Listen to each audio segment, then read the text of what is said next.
It's been a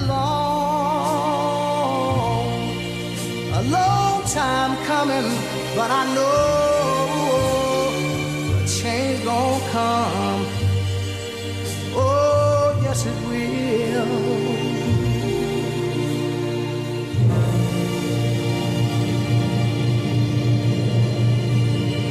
And so now we're on day 52 since LaMelo Parker was shot down in broad daylight in the middle of I-10 in Biloxi.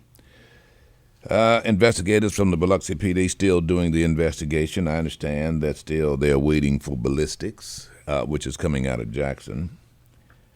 I've been told that these things sometimes take about 60, maybe even 90 days. Okay, I'll still be here, and I'll still be asking. I certainly shall. So will the rest of my audience, waiting with bated breath. But I don't mind telling you that what really bothers me about this whole LaMelo shooting thing is that I'm sitting here looking at the details of how a 16-year-old was given a gun by a 17-year-old. Of course, this happened in Gulfport. I've got great details on this, Ro. Yeah. I mean, unsolicited information on what actually happened here and who shot whom. Even witnesses were allowed to speak, Ro. And now we have information about where that firearm actually came from. It was given to the 16-year-old by a 17-year-old, but do we know where? Was it a stolen firearm? I mean, the 17 and 16-year-olds can't legally buy one, so it got it from someone. Right. Then that would technically make it stolen if it wasn't given with consent. Even if they got it from a relative. Joe Biden was giving some, offering some suggestions as to how we can stop gun violence. I'm going to tell you about that in a minute, but it baffles me for you guys in law enforcement. Look, I have a great respect for law enforcement, and of course, being that I am in the media, I'm taken into confidence by law enforcement officers, and I take them into confidence. When I say something is off the record, it's off the record. Regardless of what that situation is, the only thing that could break that would be the potential for some harm to someone else. But usually you don't get information like that. But there's some information I might receive, ladies and gentlemen, that I won't share with you, my audience, because law enforcement asked me not to. That's okay. My second question is, and so when do you think this will be available to the public? Usually there's a reason for that. Usually there is a pending case. In the LaMelo situation, I understand that it could be a grand jury seated. And in that grand jury will be you, some of you who are the public, and of course the DA. There won't be a defendant. Unless, of course, it could be any one of the officers who did the shooting or their representatives. But typically the defense is not there to actually defend. It isn't a trial. It is just a hearing to determine whether or not there's enough evidence to support a charge. So I asked myself, what damage can this do? Now I have all the information, well, not all of it, but just about. We know that in the 16-year-old and 17-year-old's case that resulted in the killing of a man, and now the 16-year-old is, no, I'm not giving his name, and I don't show the picture. I think it's pathetic. I'm looking at his little tender face right now, still wet behind the ears. He won't last too long in jail. I'll tell you that right now. But at any rate, I know what happened on that infamous day. I know about the woman, the witness, who was threatened with a shotgun by the 17-year-old to find out where the victim lived. I know all this. But I can't get any more information, not even an autopsy on LaMelo. The shooters are different. Obviously, that's it. But I'm going to say this to you, Chief Miller, and the District Attorney Parker. Come on. The audience, your supporters are better than that, and they deserve better than that. This coveting of information just for the sake of coveting the information is really quite ridiculous. It really is. In other words, if you're going to give the information on everything and everybody else who's been shot, really? Just had about 2 weeks ago, the possibly the same grand jury came back with no true bill, no charges in the Gulfport officer-involved shooting last February of Leonard Parker. We got details on that. What's interesting now is that the family members of Parker is filing suit. Wrongful death suit. Yes, the city of Gulfport, along with the officer and others, are being sued. Looks like they have a very strong case. They're requesting a jury trial as well for the civil action, which leads me to believe that maybe, just maybe, this family now who is suing us. Notice I said us. I live in Gulfport. I pay taxes. I vote for the mayor, the city council, and so when such time there is a lawsuit, they're suing us. When you say government, we are government of, by, and for the people. So it looks like a pretty strong case, given the information that we've been privy to, again, by law enforcement. However, before this, I want you to know the Gulfport PD, at the time Chief Papania, who is soon to be the chief administrator for the city of Gulfport, was not letting this information out. And look, Chief's a friend of mine. Maybe it was because of what you say, the shooter, in this case, officer. And don't get me wrong, I think that they certainly should be given the benefit of the doubt. I do. I don't think they're above the law. However, I will caution law enforcement agencies that, look, the public's not stupid. We know you give more information on this instead of that. And you don't want to set this up as a double standard now. I realize, of course, that there might be some policy that says you don't give an officer's name. I got that. I mean, in other words, these two 16 and 17-year-old are juveniles, but yet we have their names. They're charged as adults. We have the information. But I understand that until such time we determine what actually bullet killed LaMelo, we don't want to give the names of the state troopers, the deputy, and the Gulfport PD officers who were involved. I got you. No problem. But at least my audience needs to be privy to an autopsy of LaMelo. I understand from the coroner that he was shot. Where? When you hear the scream of that child over the sirens, I want you to know, ladies and gentlemen, you know that wherever that child was shot was very, very painful. You heard no screams before the shooting. I watched the tape very well, the witness tapes, and there are other tapes. I want you to know that. There were other bystanders who was also recording. Some of the tapes was in fact confiscated or given. But I'm going to let law enforcement know that they may not have been given before they were shared. There could be individuals, I don't mind telling you, who are given the benefit of the doubt and not wanting to hamper the case. If it is a case. I think the greatest case was in Baton Rouge. 2 people were killed. By the way, I've gotten information on that from the family members regarding the gun that potentially Smith had. You know, the guy who is, father, and I use that term loosely, of one LaMelo. And where that gun came from. There are some questions as to whether it, too, was stolen. Individuals I chatted with could not confirm and or deny. And, of course, it did not come from law enforcement for those guys who are trying to figure out where I'm getting my information. I'm not going to tell you I don't talk to law enforcement.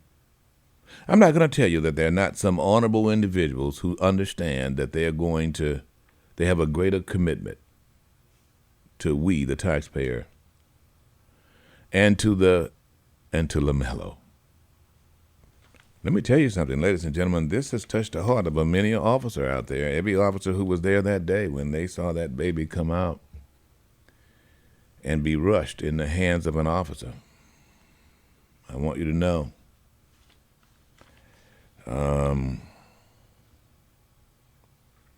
Any rate, we're going to keep you filled in as to what and when. Keep in mind that this is day 52, and if what has been suggested is true, then we got 8 more days coming up on the 60. There are also some elected officials who are also paying very close attention to this. That's all you should know.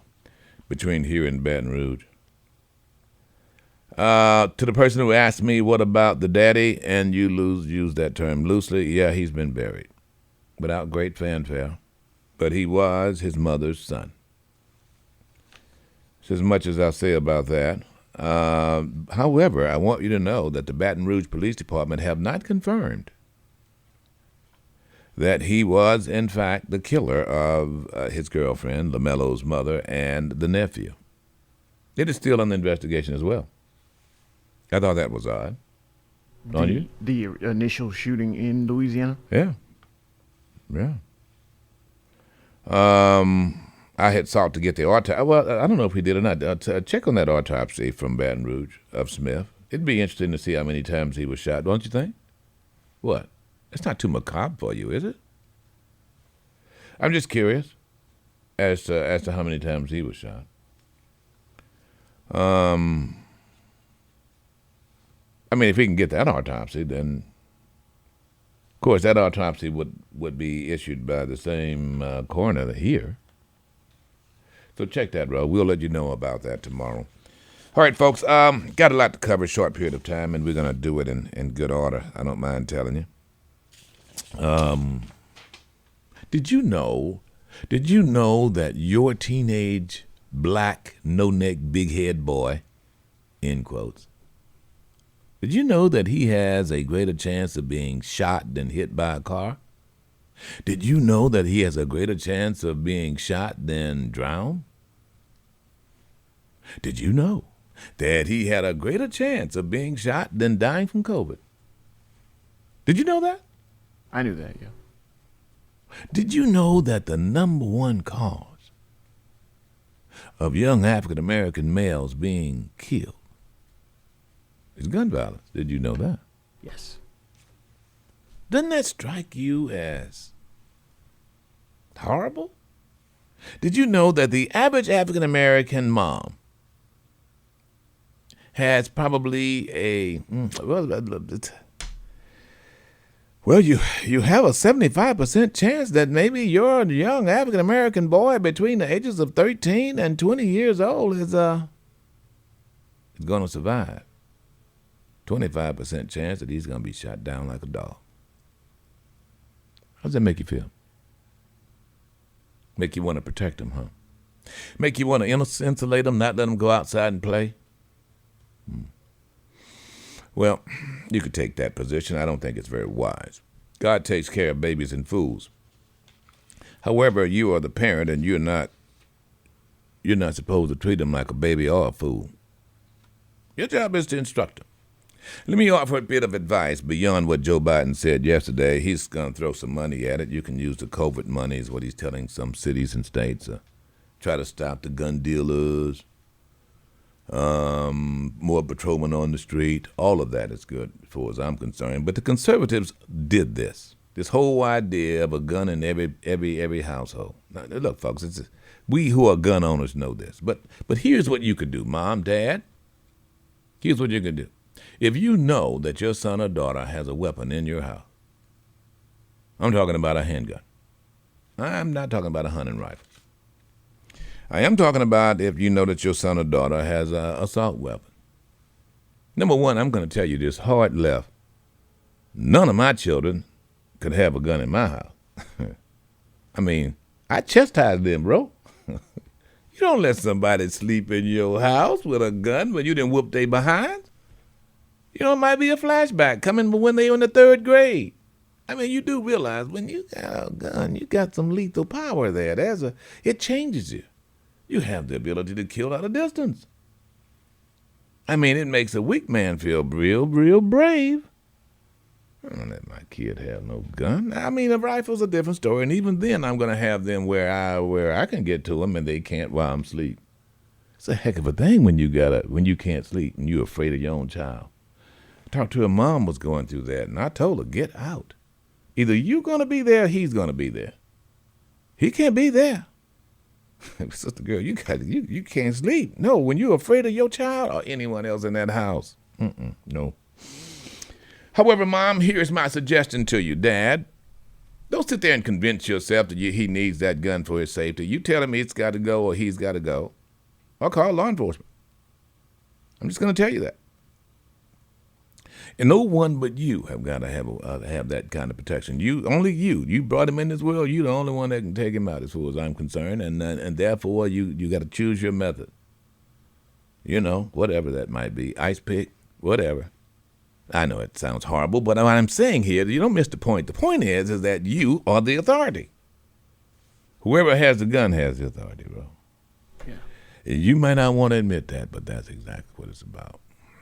We've allowed these conservative quack crazies push this country to the brink now. Now, we've got over 1 billion weapons out there, including the ghost weapons. We do. And nobody's going to come take mine or yours or anyone else's. But what we've got to do now is make sure that those weapons are not in the hands of individuals, get this, that we know are power-driven.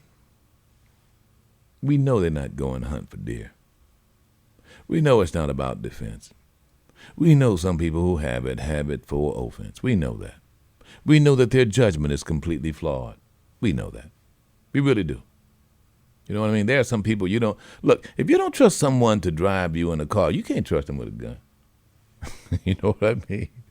I'm just telling you. You get some people, you get in a car with someone, and I'm not talking a young man or a woman. I'm just talking about someone who can't drive. If you don't trust getting in the car with that individual, and that individual has a weapon, trust me on this. You don't need to be around them. But Mom, Dad, the first order of business, see weapon, tell somebody. And proceed to let that individual know, no, you can't stay here. No. Now, look, it's not just only young African-American males are shooting each other. No, don't think that, because that's not accurate. However, I can tell you the incidence of young African-American males shooting each other is far greater than any other group. I mean, you can't ignore that. That's not racist. It's just the truth. What is it about little black boys that they don't like each other? Fear? Probably. Put that on our Facebook page. I don't know. I can tell you one thing. There are 3 things that is necessary, right? Number 1, the access to the weapon. Number 2, the opportunity. And the last and most important in my view is a desire to kill somebody. I don't like this person so much, I'm going to kill them. What goes through this young person's mind to think, okay, yeah, well, after you did kill them, then what? Then what? What do you do? What happens to your life? You're going to be killed? Maybe there's no fear of that. Maybe there's some of you who think you get the death penalty for those who are 13 plus. Oh, let's just take it all the way down to, well, you're a toddler. If you're going to do it, if it's eye for an eye. Whether they know what they're doing or not, point is they know it was a gun and what guns are used for. I think the first order of business, I'm saying this to my law enforcement buds out there, you have got to empower parents again with the ability to give that information to you without them having fear of their children or retribution. You got me? Without them having fear even that you're going to come to their house and confront their child and kill their child to get the gun. You've got to do that. I said this, I think to Chief Riles when I had him in Gulfport. I said, it seems to me that the best thing to do is for the citizenry to actually call law enforcement when they hear the beef going on. You know, that's the time to call. When you hear someone going, at each other, blah, blah, blah, blah, blah, blah, blah, you might as well go ahead and call two things. Number one, call law enforcement. Number two, call an ambulance. Because conflict resolution now is only in as much as a quick draw. Whoever gets the gun first wins. Whoever shoots first usually wins. However, in my day, it was he who shot the straightest one. But this is what conservatives want us. They want us back to Dodge City. Meet me at noon, meet me out in the street, quick draw. Fair fight. You had your gun, I had mine, I was quicker than you. That's actually where we are now, right? There, and we were at the ambush. I have mine, I see you, I get you. I'm going to get you before you get me, because I know you're going to get me, because everybody has a gun. And once we've got to this point, then there's no backing away from this. I was talking to some OGs the other day that we're trying to put together an after midnight kind of chat, come up with a beef resolution group that can, if you got a beef with someone, then we'll contract these individuals. And these are folks, I don't mind telling you, they were ex-hardened criminals. You know what they told me? Well, one of them told me, and the others, amen. Rip, these guys, you don't listen to us. We don't even know these folks. We don't know them. We don't know their mama. And they're not going to come to us, they said. That's not how it happens. Okay, well, then you tell me how it happens. He said, well, number one, you got to meet on their turf. And where is that, I asked? Well, usually it's at their house. Or the internet. And these old, quote-unquote, gangsters don't do the internet. He said, that's where it is. They showed me some examples. Yeah. One of them's daughters said, look at that, there it is. There's a beef right there. See that right there? There's a beef. Very poor English. No name calling. You said blah, blah, blah, blah, blah. When I see you, I'm going to kill your ASS. And I mean, it says it. It's right there. And then, of course, you show the weapon. And out of that comes an audience. Well, I failed to mention this, and I'm going to change up here. Just bear with me. I failed to mention, and you guys in law enforcement need to know this, what possibly could actually have an adverse effect on the number of people getting killed, African Americans, is the audience. There's an audience. The OGs know this. Say, Rip, look, there are people in that criminal subculture, as law enforcement calls it, who have an audience. I mean, you got a Facebook friend, you're covering 500 or more Facebook folks, and they put your story on Facebook. They share it. It's like, okay, you can become a hero. Well, not a hero, but infamous. Is this right, Ro? Oh, absolutely. Easily. So a lot of this is like, okay, why do it if you're not going to get an audience? So now you've got the video, that's me right there, and then they start sharing it around, and this person knows that person, and all of a sudden you become a big man. The getaway is not nearly as important as the publicity. Because then, after then, you do is go to jail for 7-8 years and come back and you can be a rapper. What? It's true, sadly.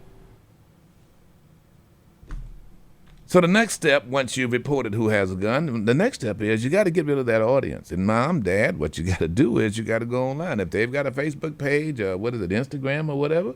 Snap. Okay, snap. Let's see what they're snapping. Oh, it is your responsibility. There is no privacy when they live in your house. Now, if it is from privacy when they live in your house, I mean, outside of being on the toilet, okay? Of course, you got to watch how long they stay in there and what they take in there, too, now, Ro.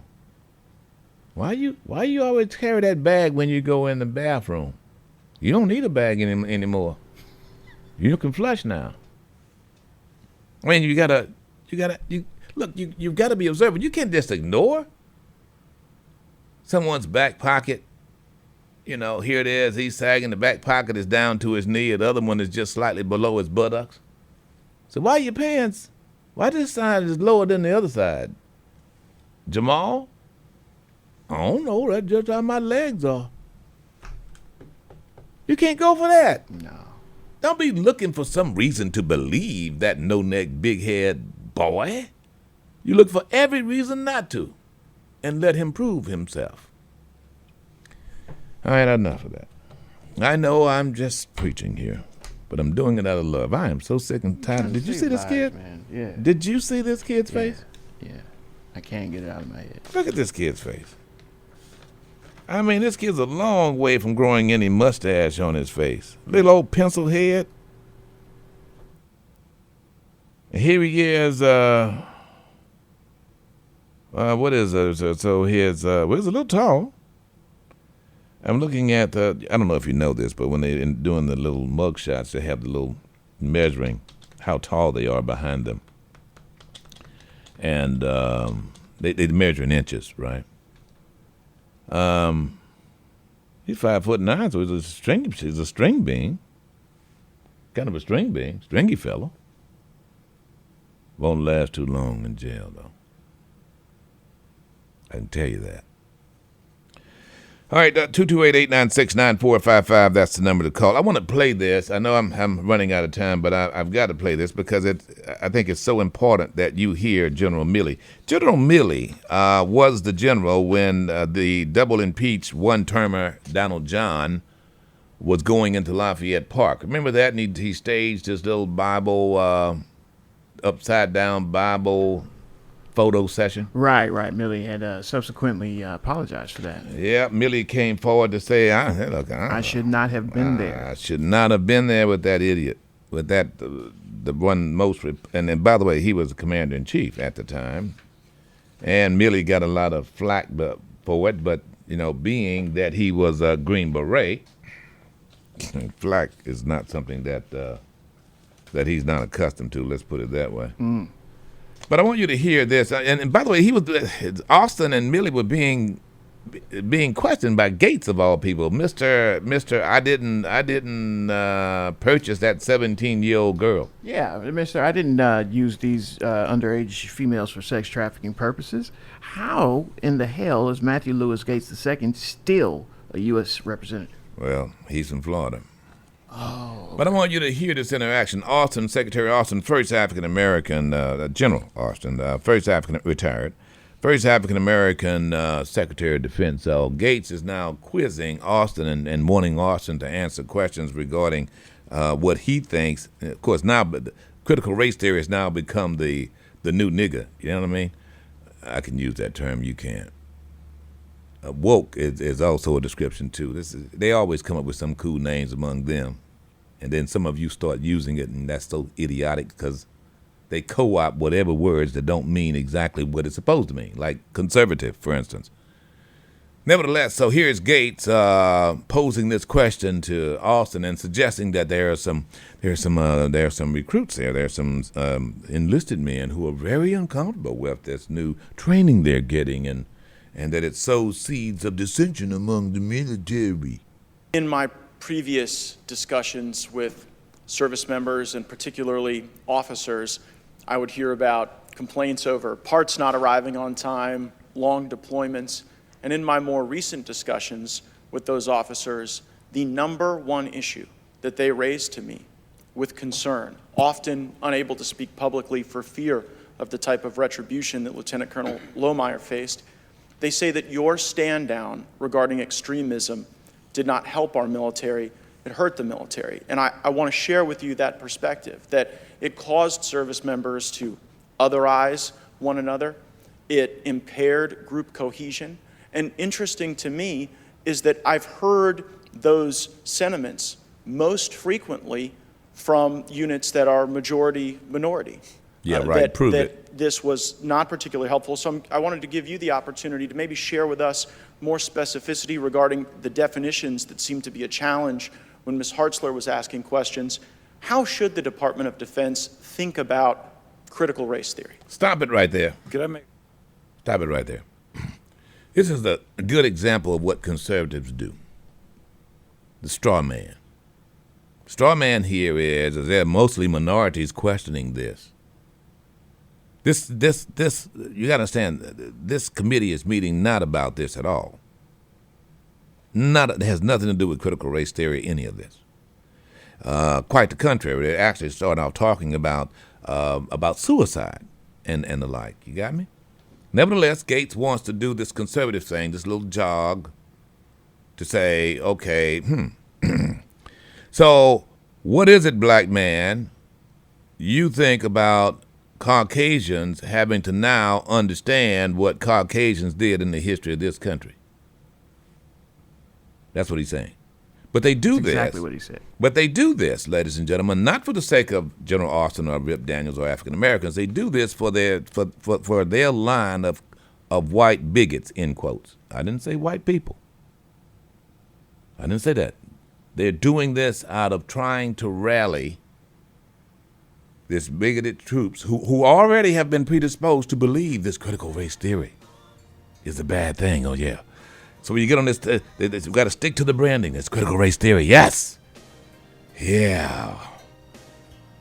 We'll beat them with this now. And you got to understand, there's nothing Austin's going to say, and you're going to hear that when we come back.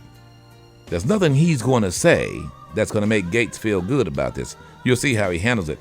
However, what Gates wants now is to use this as an example and suggest that this is happening all over the military.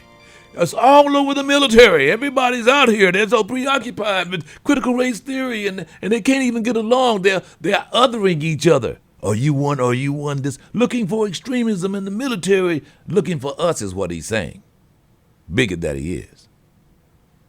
You know, average Caucasians don't think like this.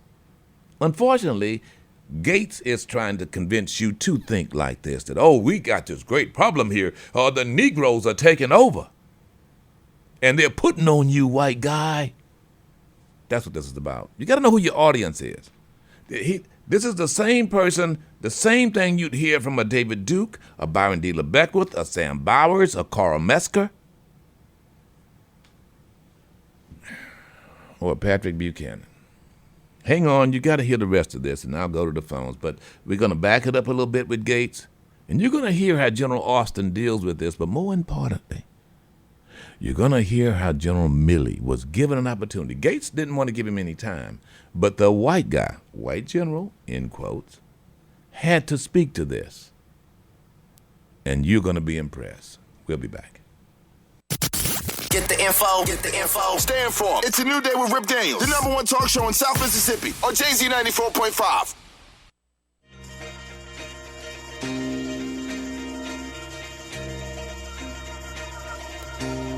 Average white boys.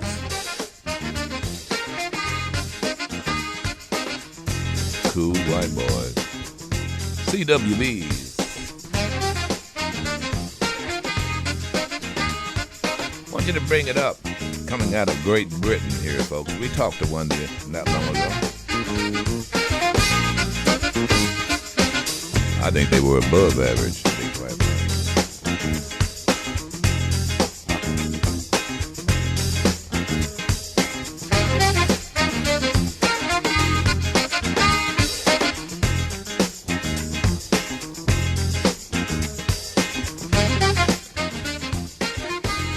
How should the Department of Defense think about critical race theory? Could I make a comment, Secretary? I'm sorry. Well, I'm very limited on my time, General Milley. Well, I just want to make a comment that the feedback I know, but I've gotten I've asked the question to Secretary Austin. I don't know what the issue of critical race theory is and what the relevance here with the department. We do not teach critical race theory. We don't embrace critical race theory, and I think that's a spurious conversation. And so we are focused on extremist behaviors and not ideology, not people's thoughts, not people's political orientation. Behaviors is what we're focused on. So that was General Austin, the Secretary of Defense, African American, and Gates, Mr. I did not sleep with that 17-year-older, was almost accusing him of of having that within the military. Now, General Milley tried to weigh in, and of course Gates said, well, no, I have limited time, so I want the secretary to answer it.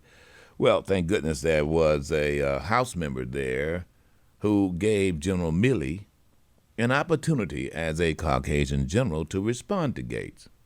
I know my time is very precious, but I would like to yield some of my time to General Milley because I know that he had some comments that he wanted to make when Representative Gates was talking, as well as Mr. Waltz, about a similar subject of the stand down and race theory.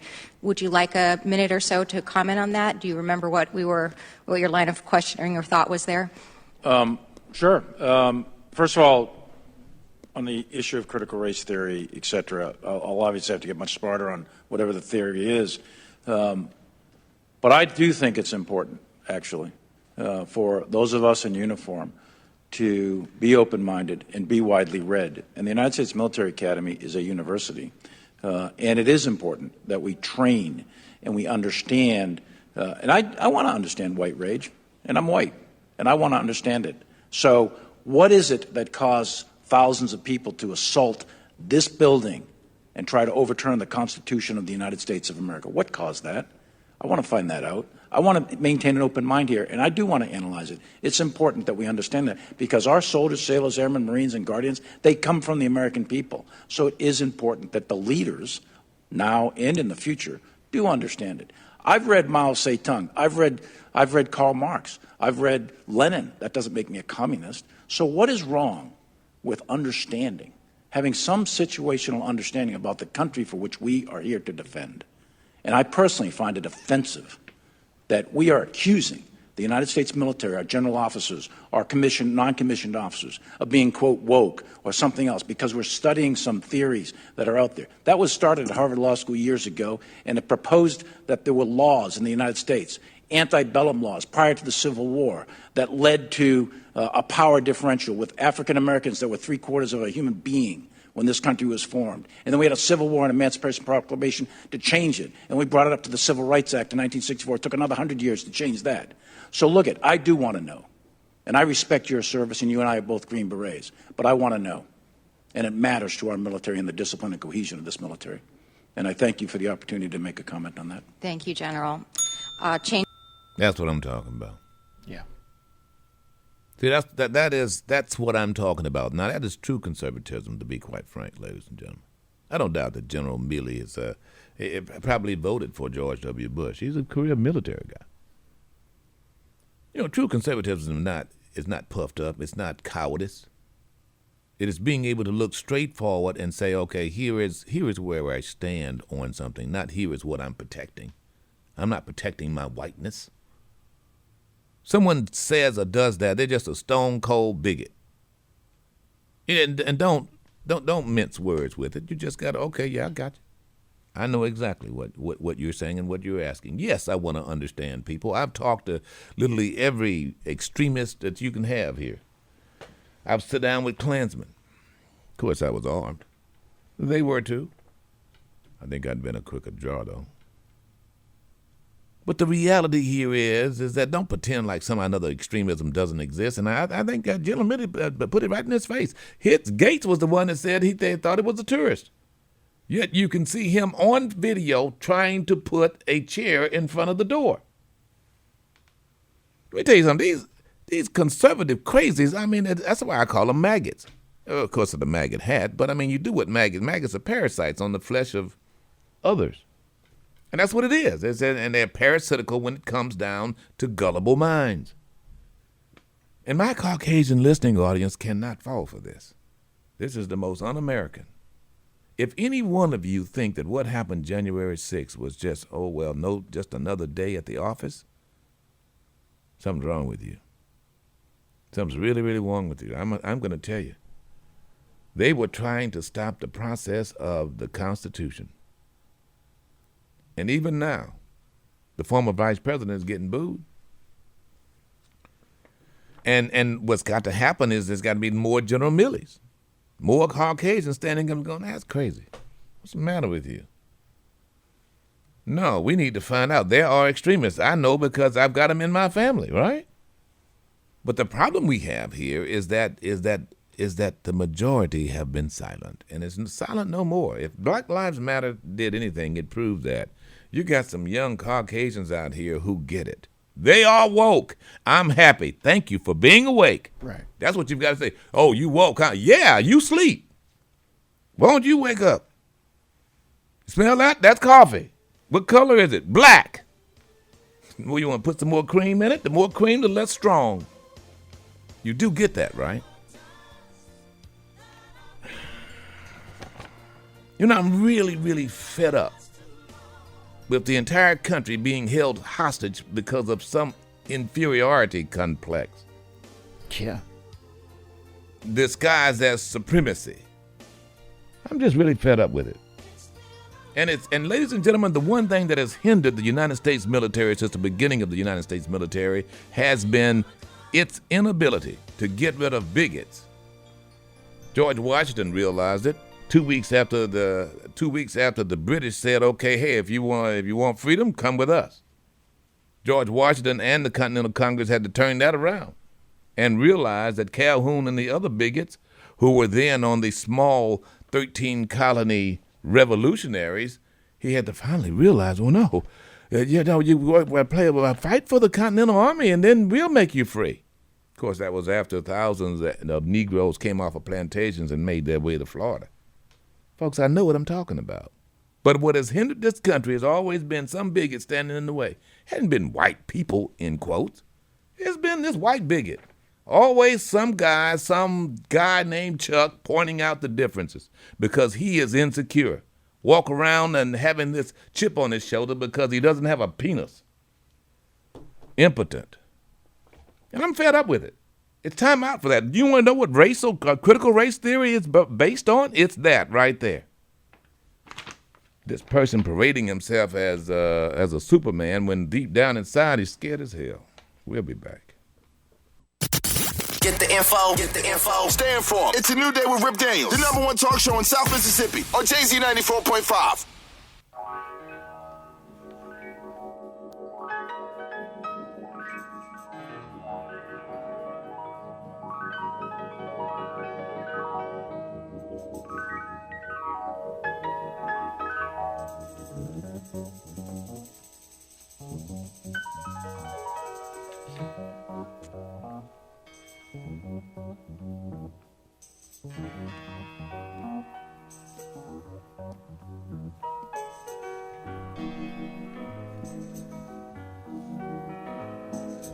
Wake up, everybody, no more sleeping in bed. No more backward thinking, time for thinking ahead. The world has changed so very much from what it used to be. Yeah, sure. There's so much hatred, war and poverty. More things change, the more things remain the same. That has remained the same. Better wake up. Stay woke. Wake up, all the teachers, time to teach a new way. Yeah, critical race theory. How about that? That's called the unwashed history. How about that? 228-896-9455. Good morning. Show it's called The New Day. There's only one rule. There's no such thing as a right or wrong opinion. Yeah, we're going to get to it. For the folks who wants me to weigh in on the recent lawsuit of us, thanks to our legislature, we are being sued for having In God We Trust on tags. I'm going to see what you think about that. And I know you're chomping at the bit. You can't wait. You want to tell me what's on money. It's okay, fine. We'll see the difference between money and a tag. I don't mind explaining it. But let's get back to it. A lot going on, short period of time. I want you to weigh in here on this, on what you heard from General Milley, and the military's desire to go after extremists, and also the Joe Biden's suggestions as to how we're going to stop the violence in our streets. He challenges the Second Amendment, those who would say that well-armed citizenry, it helps to curtail government overreach. Well, to which Joe Biden says, well, you got to have F-15s and maybe a few nukes if you're going to fight the so-called government. Let's go to Ronnie. Ronnie, good morning. Thank you for being patient. Hey, Mr. Real. Yes, sir. Good morning. Can you hear me, Mr. Real? Yes, sir, I can. Okay. Mr. Real, I'm going to show you how sweet justice sometimes comes and how we got to come up with creative ways of doing this. We had a parent, these two parents, of Parkland shooting, get the former president of the NRA. They created a fake school, and they got that fool to get up there like he was doing a commencement address to a graduating class. Really? He had his cap and gown on. And he was talking about the Second Amendment and how America is safer and all that, right? And they had 3,000 empty chairs that represented 3,000 kids that's been killed from school shootings. So he must have been doing this in a Zoom situation. He wasn't actually at the school. He was just... No, Mr. Rip, no. They got that fool to get on stage. And how they got him, they told him, well, we want you to rehearse, get a chance to rehearse your speech to the class. So he up there on the podium by himself. They introduced that fool and everything. And he did a full, go on YouTube and pull up the 2 times. Yeah, I think we have this. We're going to go ahead and play an excerpt of this. Let's see. Do you have it over there, right, for the John Madison Academy? Let me begin by telling you what an honor it is to be here to help celebrate your graduation. Picture for a minute the young James Madison, for whom this school is named. This year you focused on one of the most important of Madison's amendments, the Second Amendment. There are some who continue to fight to gut the Second Amendment, but I'd be willing to bet that many of you will be among those who stand up and prevent them from succeeding. 911 emergency. So he got up. He did this rehearsal for a school that didn't exist, and actually it was the school was representative of all those who have some 3,000 who've died as a result of gun violence. Right. So and each chair. What was it? A name on the chair? 3,044 chairs out in front of it. Yeah. There was 3,044 chairs.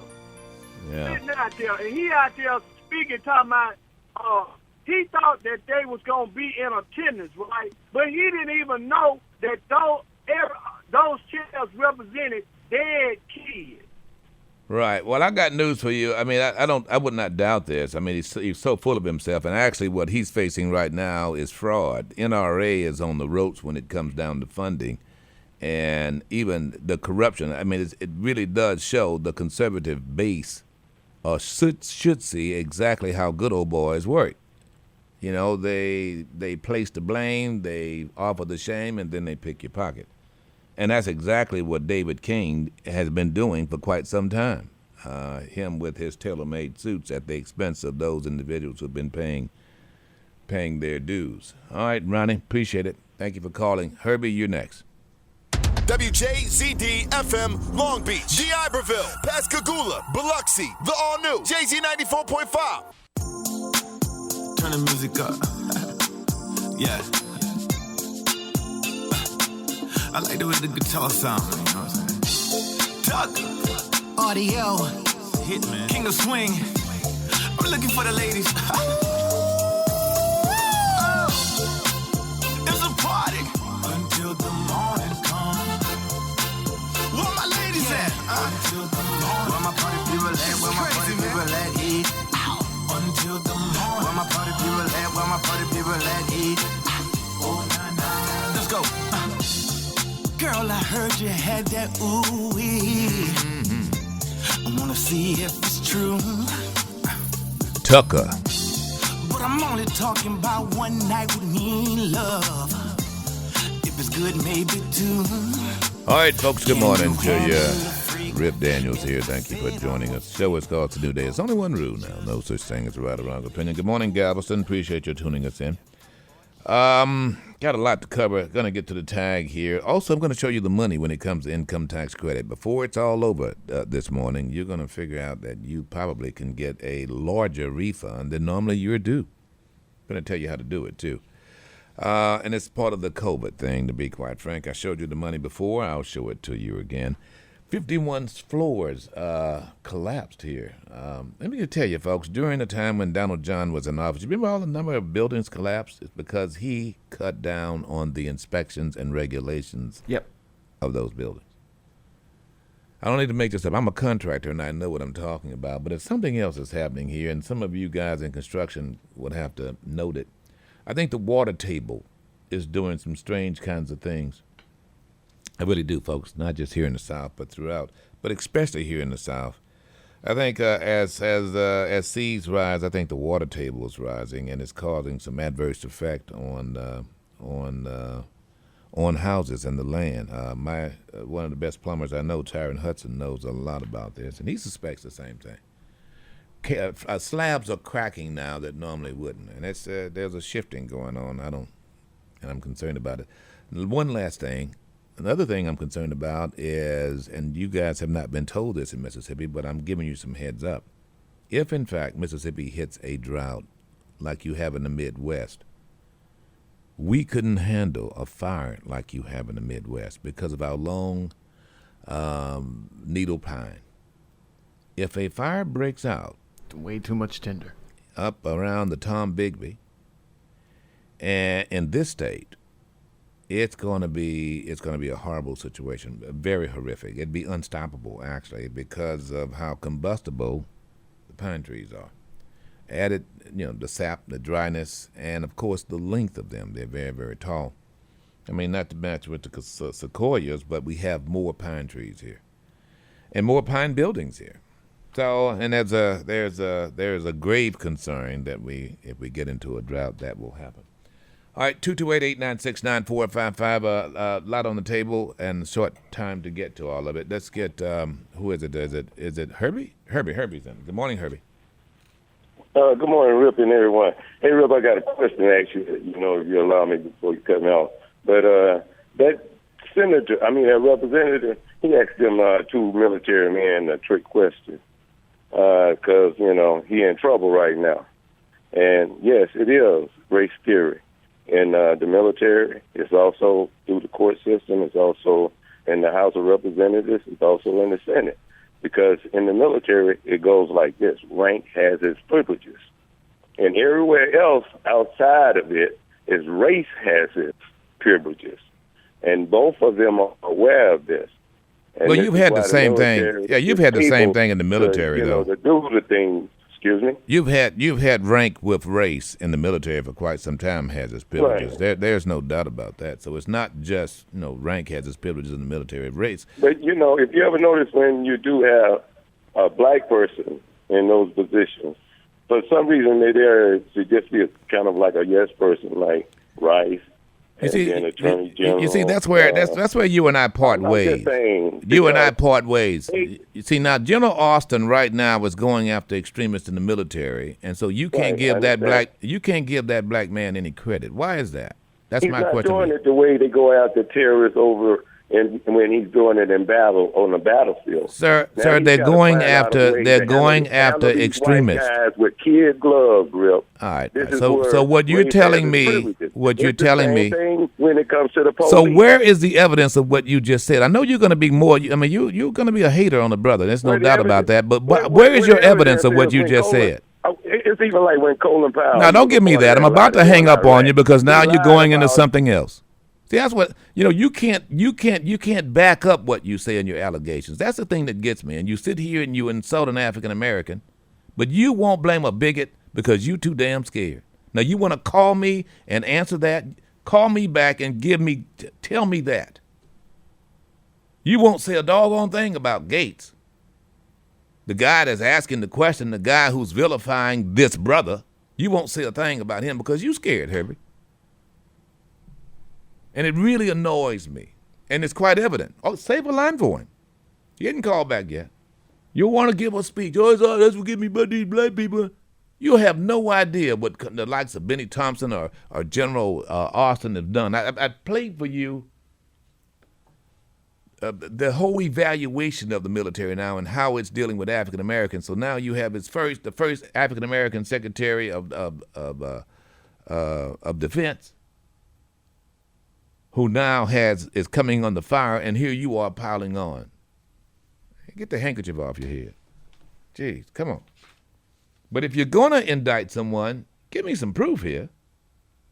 You give me some proof. You show me what it is you're talking about, because I don't see it.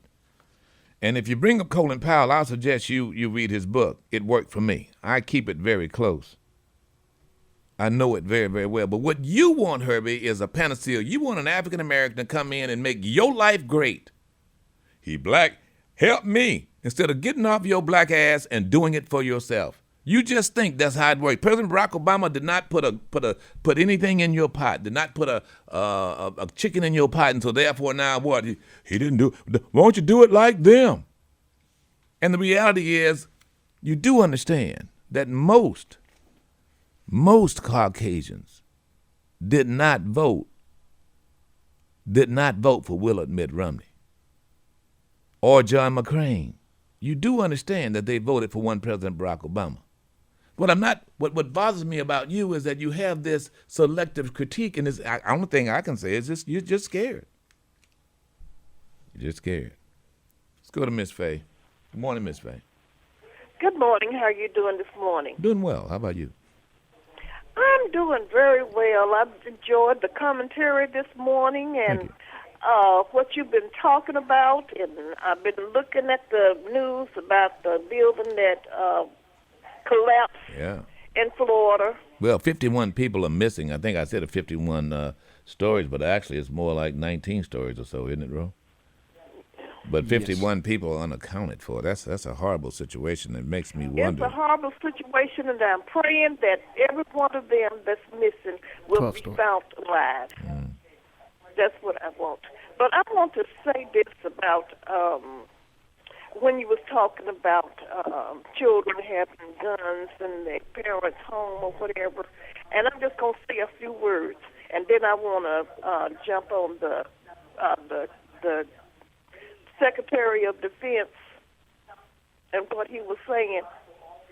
But anyway, I feel like parents should be parents. I always taught my children, when you come home, this is not a democracy. You have to do what we tell you to do. And you will not bring weapons in the house because, why? Because I'm going to be searching your room. It's no privacy. And we can take off the doors if you think that you can shut the door and be private. And concerning the Secretary of State, I understood where he was coming from. But the general that was talking about understanding, I really get what he was saying, because too many times we don't talk about race because, one thing, we don't understand it. And we don't feel like that when you a bigot is raising a child. The question is, why you feel this way?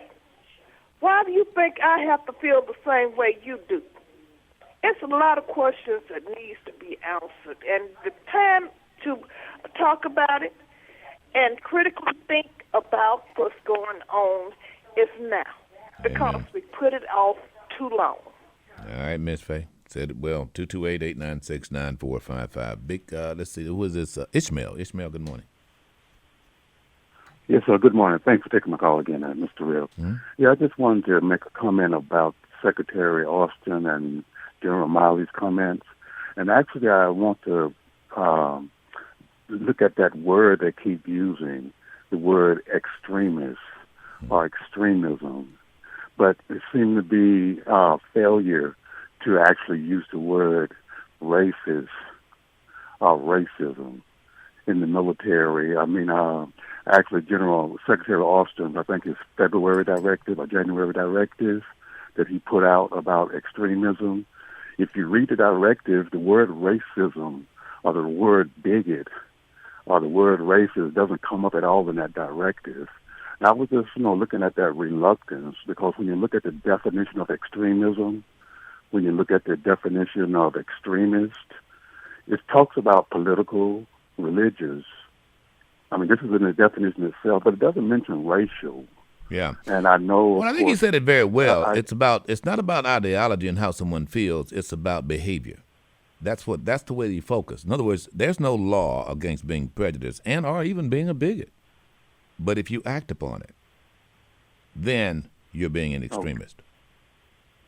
Okay, but I just see that they're impeding the whole purpose of this by not bringing up the word racism. In other words, if you can bring up in the definition of racism, it specifies political, religious, and then it says et cetera. Okay, but we're talking about racial extremism now. We're talking about that specifically bigot extremism. In other words, the things that Secretary Austin and others have said as to the problems that they had in the military when it comes to dealing with race. They're not talking about the problems they had in the military because of religion or because of political belief.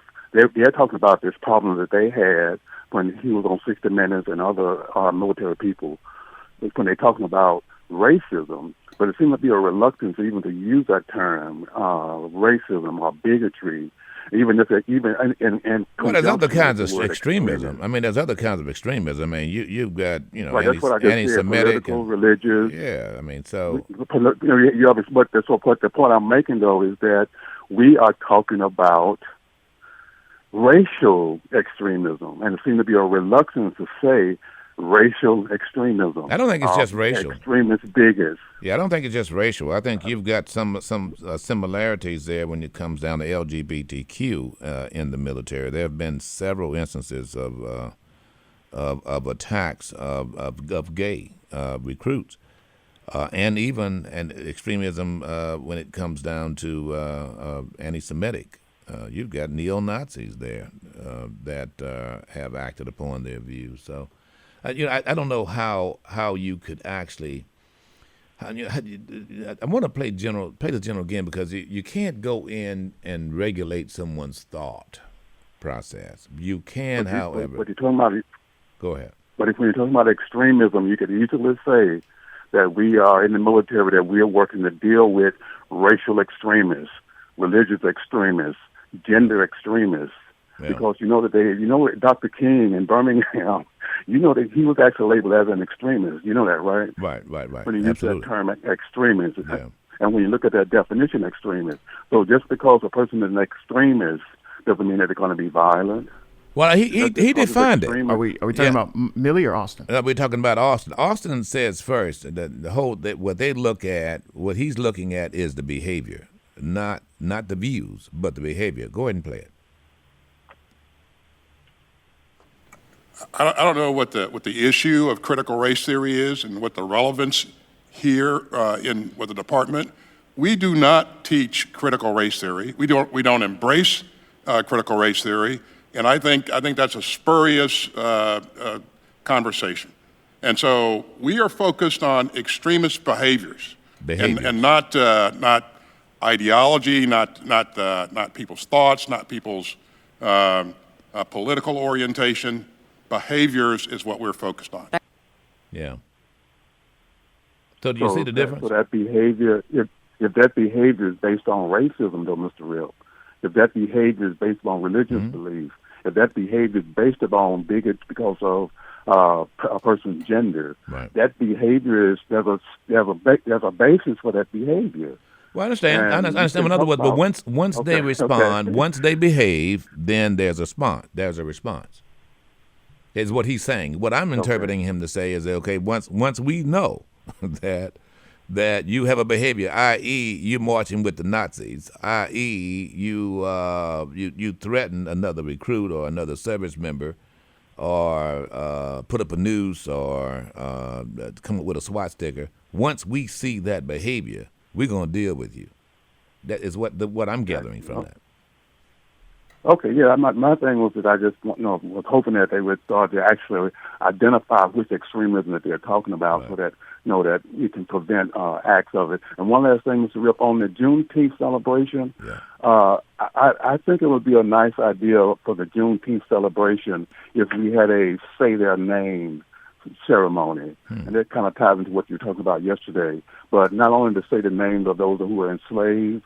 I mean, if, in other words, have a ceremony where either at the church, the mosque, the temple, or wherever, people could gather, to where, or even at the like you all usually have the for Martin Luther King that you all have at the Coliseum, where people could come forward, and they have a say their name ceremony, to where you mentioned your great-great-grandmother, my great-great-grandfather, my great-grand, and then you know their names, and they actually come past and say their name, or someone that you know that's serving in the Union Army to speak their name. But I think that a speak their name ceremony would be a nice way to part of the celebration of Juneteenth. All right, appreciate it. Appreciate your call and good suggestion. Actually, we've already started big plans. We here at the station, it is going to be defeat of the Confederates Day, VC Day, if you want to call it that. Victory over the Confederacy. We have reached out to many reenactors in uniform, Buffalo soldiers as well. The celebration for me here in the South is going to be those brave men who fought for freedom, and 99.9% of them were African American. Mississippi sent 17,000 black troops to fight in the Civil War, and they have yet to be celebrated. They were not given a ticker-tape parade. So Juneteenth for Rip Daniels means the celebration of the defeat of the Confederacy, and I'm hopeful that people here along the coast will participate. We anticipate parades and so forth. I think the say your name thing there also has some merit from a religious standpoint for those who will do the research to find out which of their ancestry was in fact enslaved. I think it has a lot of merit. Absolutely. But I look at this triumphantly, Ishmael. I mean, there no doubt our ancestors that took great perseverance to come from under enslavement and do what they did. But I think it's time to celebrate the victory. And that's what my country has chosen not to do. Now, I went through every war, going back to the Revolutionary War, and you can name the day that we celebrated, right? From that Independence Day to the Armistice Day in World War I to VE Day for the end of World War II. You know, the old kissing on Times Square, that was VE Day, and then of course VJ Day, the end of the victory over the Japanese. All of those days for all of those major wars. None for the end of the war that could have ended our unity in this United States, and that is the Civil War. Why is that? There is no designated date for the end of the Civil War. And to celebrate that end, and to celebrate those men who defeated the fascist government of the Confederacy, the tyrannical government of the Confederacy. And so that day for Rip Daniels now is Juneteenth. You can call it whatever you want. What is it, Juneteenth, Day of Independence or something? Juneteenth National Independence Day. Which is the dumbest name I've ever heard. Independence Day.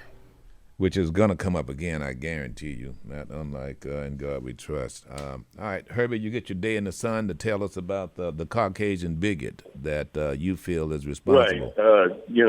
You went a step away from saying it when, you say, why is he still there? Oh, he's down in Florida. That's kind of like brushing up. No, that's a bigot. He's using his white privilege. That's why he's there. Why did you vote for him? Trump and all his people got away with this. This is what they use. But why did you vote for him twice? Privilege. Why did you vote for him twice? For the simple reason that I knew that if he failed, now Biden is in there to straighten up the house like Obama came in behind Bush. Now I want to see him straighten out this racism thing. You're not really. But why didn't you criticize? They talked about it. Why did you criticize? Is my point. Look, I'll give you a chance, but why did you? You got to get him on Front Street. I'm trying to get him on Front Street. So you're telling me you voted for Donald John so that he will lose? So now you know what a snake looks like, right? Are you crazy? So you didn't know what a bigot? You didn't know what bigots act like? Is that what you're telling me? What I'm showing you is how, like them 50 white senators. You have defended this guy, holding up stuff. Herbie, you've defended this guy over and over. That's white privilege. You act as if no one knows this but you. You don't know that real. And look, brother, I'm about to go. What else do you want to talk about? What else you want to talk about? All right, this is what I wanted to ask you, real. You know, Lord of London financed the slave trade. All right, man. Don't give me no history lesson. I'm just, I have covered more in history that you have learned from than you have ever in your life received. You know what I mean, brother? And I get that line of thinking, Herbie, is, and look, you're entitled to your opinion, and I just disagree. But your logic, brother, is just. I don't want other people to even begin to. I have people. Oh yeah, I kind of agree. And you listen to it, and you go, and you apply. You just ask some very simple questions. So, do you really think that was a means to an end? In other words, you've got to ask yourself. So, what is the mean?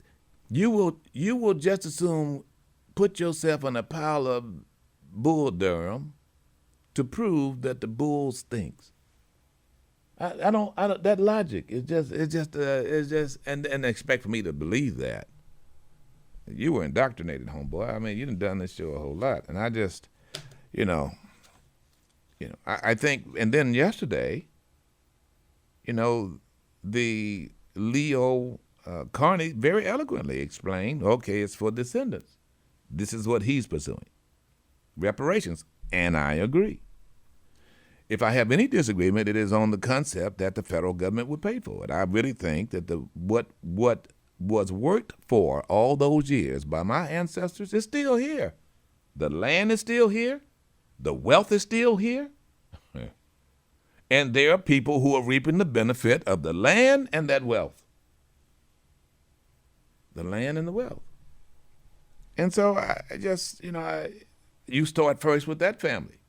I would start with the Duncan family in Kentucky. And whoever else has achieved and bought the real estate that they once owned is going to have to come to terms with the fact that they did not own it entirely.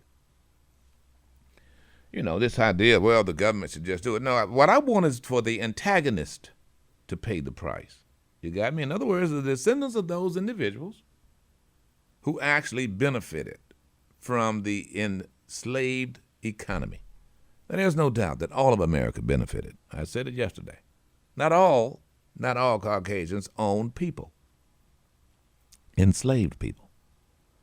However, all of them benefited, all of us, even to this day, benefit from an enslavement economy. We would not have these United States, folks. If there's any macroeconomics that professor wants to argue with that, please, step up. I mean, this economy did not just happen, right? Our debt in this country started with the Revolutionary War. And the paying of that debt was in as much as, we sold cotton, we sold rice, we sold sugar, and you wouldn't have rice, cotton, or sugar. And they were the staple. Those were the major commodities from these United States, from an early United States. If we did not have that, we'd be SOL. We'd probably be called something in French, more than likely. And there's nobody going to debate with me about it, I can tell you that. All right, quickly, I want to switch gears just a little bit. You can put this on our Facebook page as well. So we're being sued now, as I predicted, when they first passed this. Changed the seal, the state seal thing. Of course, we got the same thing on the state flag. In God we trust. Someone emailed me and said, well, Rip, what do you think about this? The atheist humanist suing Mississippi now, and how you feel about that? Well, I feel just as I did then. Well, it was predictable, and they're right. If you want to disagree, you can call in. We can disagree. Why are they right? Well, it's on the dollar. Well, the dollar is something that you can either have or not have. It is required now that you've got to have a tag, unless you've got a tag, one of those, what do they call those tags? Vanity plate. Vanity plates, thank you. If you got a vanity plate, then you won't have the Mississippi seal on it. It's just pathetic that we've got to go through this. You know, we've got to always go through this kind of take this leap of faith, not fact. And I just have a problem with it. I do, folks. So what is the question? Do you think that the tag should be taken off? I mean, the quote should be taken off the tag? Well, the quote, yeah, absolutely. That would be it. What the tag has is the seal of Mississippi, the new seal of Mississippi that has "In God We Trust." Same "In God We Trust" we have on a dollar bill.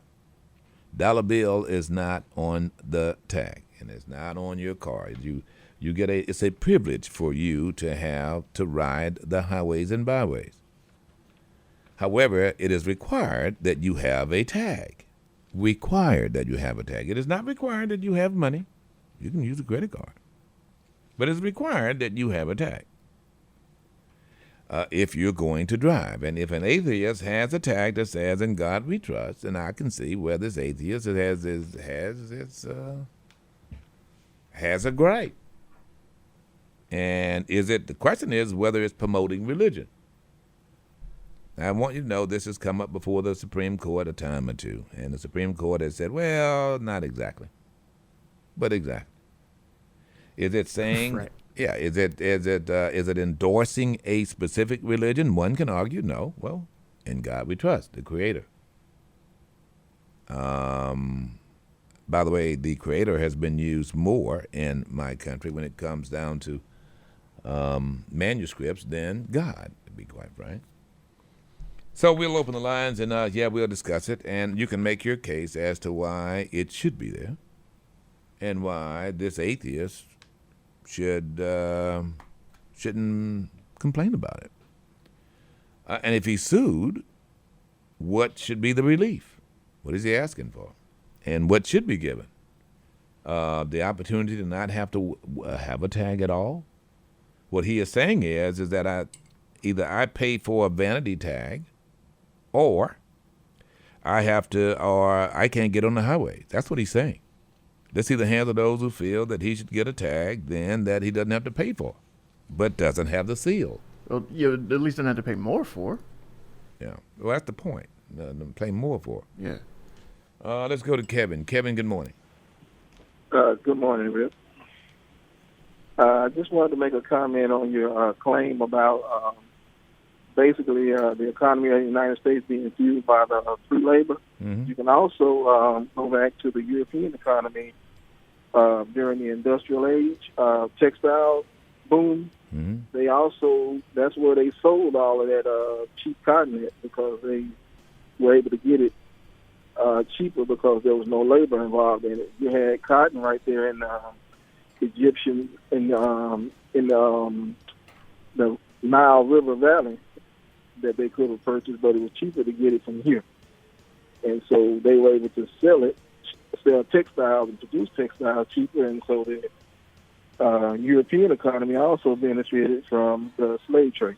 Oh, absolutely. I mean, you realize the enslavement existed in Europe 150 years before it even started here in this country. I mean, we're talking the 1200s with the Magna Carta. It was when Prince Henry circumnavigated Africa after Marco Polo went to the east. So, yeah, I mean, there's no doubt about the fact that what we know as Europe. Now, don't get me wrong, Europe existed before then, Europe as we know it. Of course, there were indigenous people there in Great Britain and other places. But however, you know, the whole Roman Empire, Italy, all of that, I mean, existed long before you had what we now know as these Americas. Of course, you had indigenous people here as well. But what we're talking about is the creation of a country inside of those continents. So yeah, I'm not. You're absolutely right. I mean, it was Europe owes a serious debt to slave labor as well. Appreciate you calling, Kevin. Thank you. We'll be back. It's a new day with Rip Daniels, the number one talk show in South Mississippi on Jay-Z 94.5. What's wrong, baby? Wait a minute. You mean to tell me just because I don't tell you I love you as often as I probably should, and you're angry at me about that? Girl, you need to sit down. You need to sit down and listen to me. And listen to me good. Honey, you say I never say how much I love you or how much I care. But it's wrong if I give you all of my money. You know it's got to be some loving there. All right, folks, good morning to you. Rip Daniels here. Thank you for joining us. Show, it's called It's a New Day. One rule, no such thing as a right or wrong opinion, Gatlinburg. Appreciate it. So now Vice President Kamala Harris is going down to the border.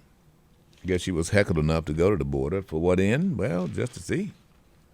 As if she doesn't know what's there. She had gone down to Guatemala, that is south of the border, to see where the border actually gets started. You get my drift. Still, they, meaning Joe Biden and Kamala Harris, have not come up with a hard, fast policy that they have said, and they need to do that, in my view. Now, Governor Abbott is calling on good Texans to contribute money to continue building the wall. I think he's raised about $250 million. Wow. Boy, I tell you. I thought Mexico was going to pay for it. Yeah, well, Vicente Fox made it very clear how Mexico felt about paying for the wall. Folks, look, it's a fence, actually. But the point is it even a fence? Well, it's that. It's a structure there that you can drop a 3-year-old baby over. Or a really skinny person through. But my thing here is that there has to be something south of the border. In other words, let me give you an example, and then I'll get back to it. If you're building a privacy fence, and to build that privacy fence, you come off of your property line 2 feet, because you've been building the privacy fence, you got to get on both sides, right? So you don't necessarily put it on the line. Now, it's ideal to do that. But if you do that now, you realize you can only basically work from one side unless you've got the permission of the adjacent property owner. So typically you'll back away maybe 2 feet off the property line. So, and then you'll build your privacy fence. So someone, theoretically, can now come up to your fence but still be on your property. Now, why is that important, Rip Daniels? Because at that point, you can tell them to get away from your fence. If someone damages your fence, they're not on their property. Are you following me? Yeah. So we have built a wall a mile or so away from our property line, which is a Rio Grande, for the most part. Okay, gotcha. You got me? So once they cross, meaning the people who are coming here illegally, cross the Rio Grande, theoretically, they're on American property, which means the Border Patrol, wall or not, is going to have to arrest them, or they could claim asylum. You understand what I'm saying? Just like if you have a privacy fence. Now, you build it away from your property line because you also have to do repairs on both sides of the fence. The only recourse you have with your neighbor is that they're destroying private property or they're trespassing before they get to the fence. You follow me? Yeah. So they come, your neighbor comes up to your privacy fence. He's on your property. Now, there's another caveat here that goes without saying. Some of you folks in the real estate business know about this, something called encroachment. I.e., if, in fact, your neighbor starts cutting the grass up to your fence, and your fence is 2 feet away from the original property line, your neighbor can seek in court to change the property line because he's been maintaining the property on the other side of your fence. So what are you saying, Rip Daniels? What I'm saying is that theoretically, Mexican territory can go up to the wall. Theoretically, one can argue. But if we say that we're going to build a wall to stop them from coming into the country, but the wall is a mile away from the property line, they're already in the damn country. What are you going to do, go over there and run them off? You realize the Border Patrol can't do that. Once they're in the country, even before they go past the wall, they're in the country. The only thing the Border Patrol can do is arrest them for coming into the country illegal, which is why it is far more practical to go south of the border, or for that matter, to actually run a fence or something right down the middle of the Rio Grande, if you want to actually stop them from coming in. But keep in mind, whatever you put up there will be, part of it will potentially be facing their side, meaning your neighbor's side. If you put your privacy fence right on the line, you plant your 4x4 post and right on the line. On the line. On the line. Not before or after. And then nail your fence boards to it. That means that if, in fact, your neighbor comes up to your fence, he's going to be, the first thing he's going to get to at the property line is going to be your 4x4, the face of your 4x4. Well, he's not supposed to touch that. And theoretically, anything past that 4x4 is still yours. So, in other words, your fence is on the line. That is the property line. But if you're 2 feet off the property line, then you can go in and repair your fence. The point is that if you put that 4x4 there on the property line, how do you repair it from the other side without getting his permission? Yeah, you gotta. You gotta get his permission. I mean, once you put it there, it's there. But the only way you'll be able to repair it is to be able to go into that other property. Go on the other side. Right.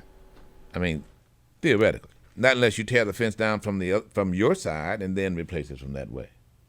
But maintenance on it, in case you want to cut the grass around your 4x4 on the other side, well, you just can't do that. Or if you want to replace another one of your boards, if the actual boards on your fence is facing your neighbor, then how you going to take it off?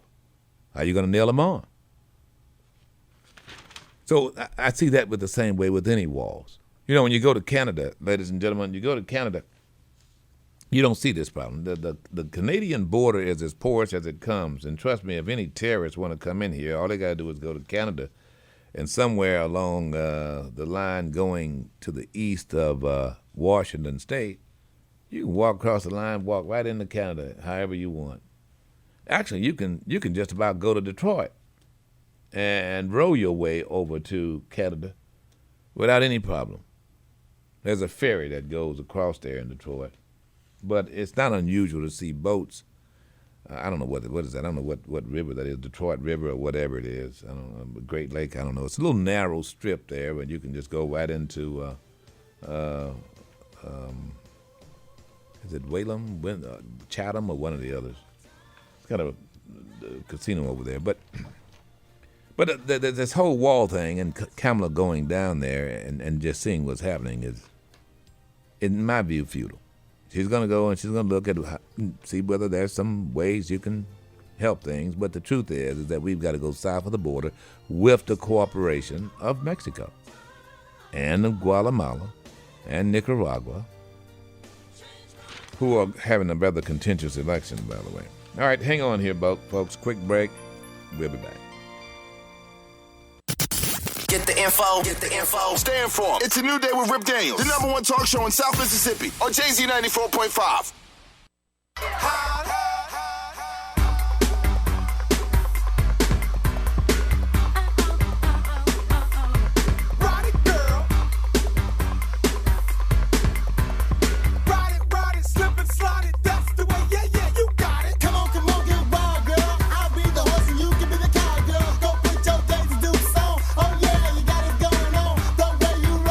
All right, folks, good morning to you. Rip Daniels here. Thank you for joining us. The show is called It's a New Day. There's only one rule. No such thing as a right or wrong opinion. Look, once I've heard your opinion, I move on. Don't take it to heart. We have to get in calls and we keep it moving. You know, that's just how it works. 228-896-9455. That's the number to call. Show is called It's a New Day. One rule. No such thing as a right or wrong opinion. So what do you think here, Ro? This we're being sued now, as I predicted. You did. For having In God We Trust on tags, because the In God We Trust is on our seal. And, of course, now it's also on our state flag as well. Is that an endorsement of religion? Absolutely. Why? It's a blatant endorsement of religion because it calls on a God. I mean, that term, In God We Trust, would indicate the existence of a God to trust in. So those who are atheist or without a God, atheist, no theism, look it up. Obviously, in their religion, which is no religion, are going to be offended by this, and legally, since they are made to have this on their vehicles to be able to drive in this state, I think have some legal recourse as they are being made to pay to basically endorse someone else's religion by state statute. So what's the cure for this, you think? A basic tag like, say, Louisiana's, which is just, plain, maybe have the state name on it and no other frills, at the same price point as you would have for the state seal flag. So in other words, just give them some options. Besides not have a flag and not have a tag, and not have a tag and be arrested for it. I mean, it is required. The one thing about this is required. So you're requiring them to carry to put on their car a religious symbol.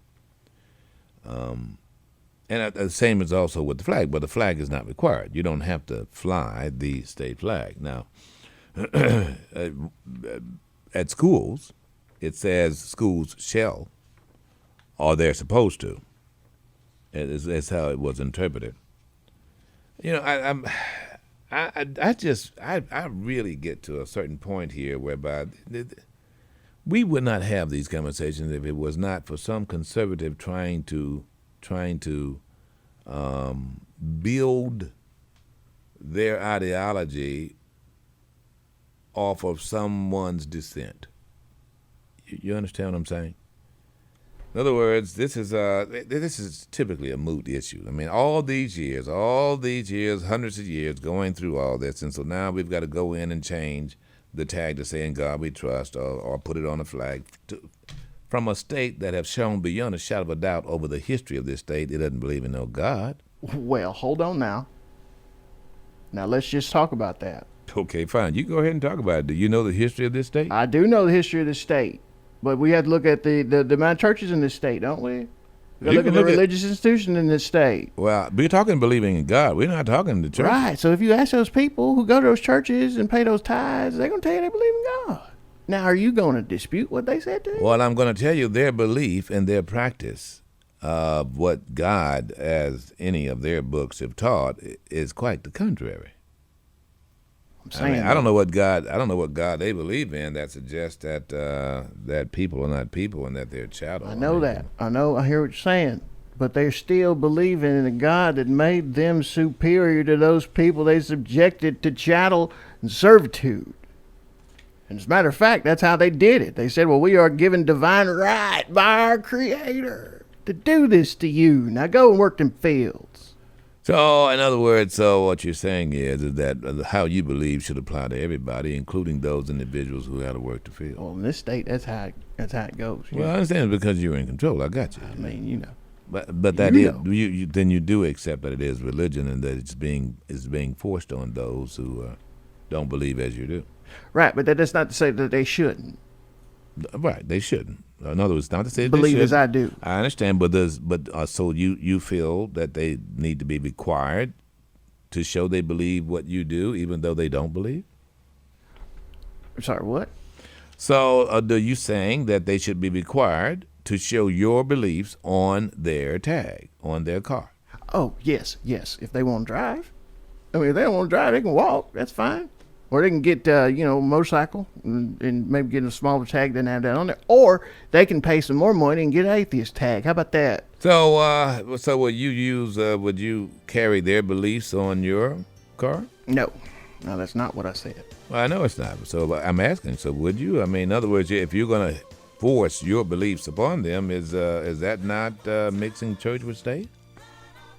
Well, and that's a whole thing too in this state. It's the same thing, isn't it? I mean, look at that. That's our state seal right there, and on that seal there, it says, "In God We Trust." Now, that is a direct merger, literally, in language of church and state, because it's a state seal, right? Literally, and on the thing it says in language in American and English, "In God We Trust," right there. Direct merger of church and state, because in this country, in this state, that's how it is.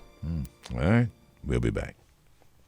WJZD FM Long Beach, Bay St. Louis, Wiggins, Moss Point, the all new JZ 94.5.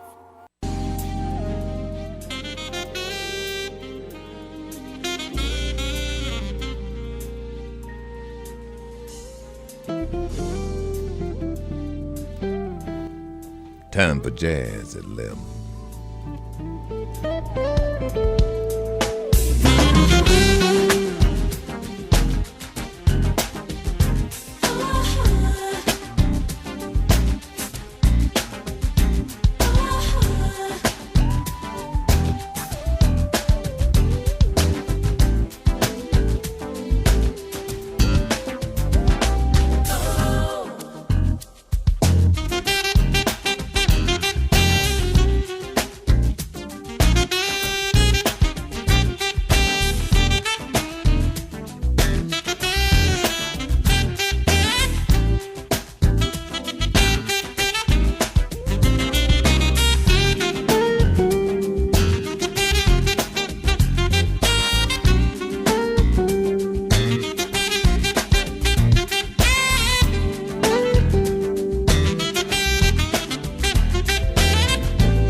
I like this.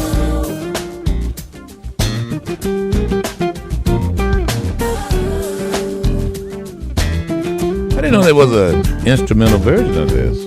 Well, thanks to Gerald Albright and Norman Brown, there is.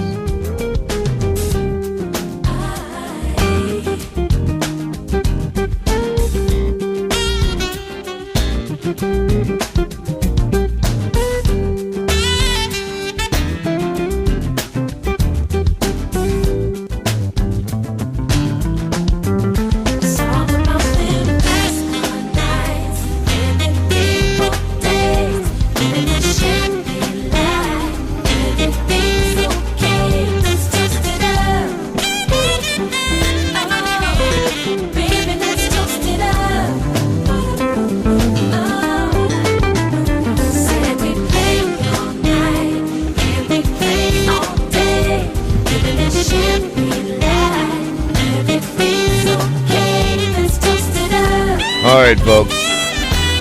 Norman Brown and Gerald Albright. Oh, yeah. Ooh, good combination. Very How old is this? Not that old. Let me get the year. Little jazzmatazz there, folks. That's all it is. Just a little jazzmatazz. Say, send that one to me, too. Ooh. That's pretty popular, too. Oh, yeah. That was came out in 2012. In 2012? Not that long ago. All right, look, keep practicing. Everything you heard was played. Let's put it that way, and it wasn't just sampled. That's our way of promoting the jazz here, folks. 228-896-9455. That's the number to call. Show us cause a new day now. It's only one rule: no such thing as a right or wrong opinion. DeSantis there in Florida's going buck wild over education as well, implying that somehow or another there are those who wanting to promote a black style of religion. I'm sorry, of education, probably religion too. You know, it really gets to me, you know, that there are those who are duped by this, and typically those who are duped by this are those who have a propensity to just want to believe any and everything that is said about race. I'm tired of hearing the word, really, because it's, you know, with me, there is no stopping racism per se, but there is such a thing as stopping racial bigotry. You know what I'm saying? And when someone acts upon it, then you got to deal with it. And you deal with it, we shall. And I think that's what's happening now. And what's happening as a result of dealing with it, you've got now racial bigots coming out of the woodwork to try to influence politics and you to believe that the attack is on you, quote-unquote, white people, as opposed to Caucasian bigots. There is a difference, ladies and gentlemen, no doubt. It's in the action. It's in the pudding, as they say. Hang on, you guys on the phone. Now, this I was wrong on. Do you know that 9 months after the lockdown, births are at an 8% lower?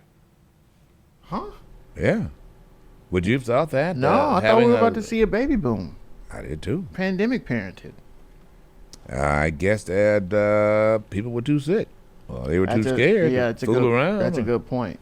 That's a good point, especially when you look at you know, how people are being made these days. Births fell by 8% in a month. Wow. That's incredible. Yeah, that's pretty shocking. Well, I mean, births have been going down anyway, especially teen pregnancy. But I thought this whole the sheltering and the lockdown and everything was kind of getting folks a little bit more amorous, trying to get some juices flowing. Yeah, spending some time trying to at get home. some fertilization going on. The number of babies born in the country fell 4% to about 3.6 million, the largest decline since 1973. This is according to the CDC. Wow. I'm floored by that. Well, I just would have thought the more you stay home. But what you said before, you know, folks trying to stay safe, there was indications that COVID-19 was passed through sexual activity. So we ain't fooling around. Well, you were in very close proximity. Yeah. I thought that was curious. All right, 228-896-9455. Mr. X, you on. Good morning, sir. Good morning, sir. I have a submission for the Jazz at 11. Okay, good. What is it? My submission is the artist George Duke. Yeah. And the song is called Mothership Connection. Oh, Mothership Connection. Okay. We got you. Not part of the Funkadelics now, but I George know. Duke's I know George version. Duke. talking about George Duke and Stanley Clark, brother. We know you. Yes, sir. Man, are you Yes, sir. kidding me? And Sometimes love has no love. What was it? Say it again. And if you play on the Wednesday or Thursday, those are my off days. All right. Very good. Thank you. Gotcha. You got the request down, Haro. What else is on your mind, Mr. Yes, X? sir. I appreciate it. I got some on my mind, Rip. You know, I'm very patriotic. You know, I got the U.S. flag in my front yard or what have you.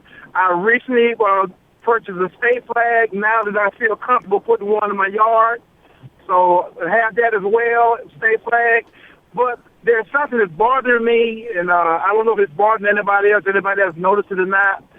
We got some trucks and running around here, different vehicles in the front of their cars or what have you, and they are mixing the Confederate flag with the United States flag. Yeah. On their car tag. Yeah. I don't know if they're trying to boost the Confederacy to a certain level or whatever. But, you know, I have people that in military in my family or whatever. Me personally, I find that kind of offensive. Yeah. I just want to know what your thoughts were on it. You know, anybody else noticed it or whatever. Just see how you think about that. Yeah, well, you know, I could tell you, Mr. X, I think it's the prerogative of anyone who want to put anything on their flag. It's theirs. It's their cars, and they could be, you know, do whatever they'd like. I mean, really, I would certainly protect their right to to do whatever they like. And of course, you're right to feel some kind of way about it. Sometimes I've always said it's better to have a snake on the pavement than in the grass. I understand. Sometimes it's good. Totally. Sometimes it's good to know who your friends aren't. So I mean, if someone wants to wear their bigoted views, then that's fine. Now, what is curious is that very same person would probably suggest that he's a great supporter of the United States military, and that's a contradiction. If you've got a flag that represents that represents no freedom, and a flag that represents freedom, then I mean it's an oxymoron. I mean it's really, and of course you would expect that from a moron. So I would not. What I would do, and I do this in most cases, I make a note of the tags, particularly if I see it more than once. I make a very good note of who's driving and what they're driving. So so you just no one needs to tell you who to look out for. But if you sir. If you see individuals who obviously would not actually you've got some businesses that tout that, to be quite frank. I'm going to tell you, there's no. I was going to say, I know we have a roofing company that has those plates in front of their trucks. That's exactly right. Mendel, they still fly. No, oh yeah, they still do. Yeah, and they have African Americans. I need some roof work on my second house, but I won't let them do no roof of mine. Well, that's your prerogative as well. They have a prerogative to put on their trucks and on their flagpoles, whatever. You have the prerogative to do business with whomever you'd like, and I think that's more than reasonable. Yes, sir. All right, brother. You take care. All right, take care. Appreciate it. Adage caveat emptor, which is Latin for let the buyer beware. I mean, you've got to. You can do what you do. Folks, I don't walk around trying to convince the world to get along. That's not me. Now, don't get me wrong. I don't I don't have a chip on my shoulder either. But I do believe in live and let live. If someone believes something, that's their prerogative. I don't believe it, and that's my prerogative. To the person who suggested to me or wanted to question my religion, because I feel that an atheist should be able to not have a tag on his car. Oh, you can question it all you want. Okay.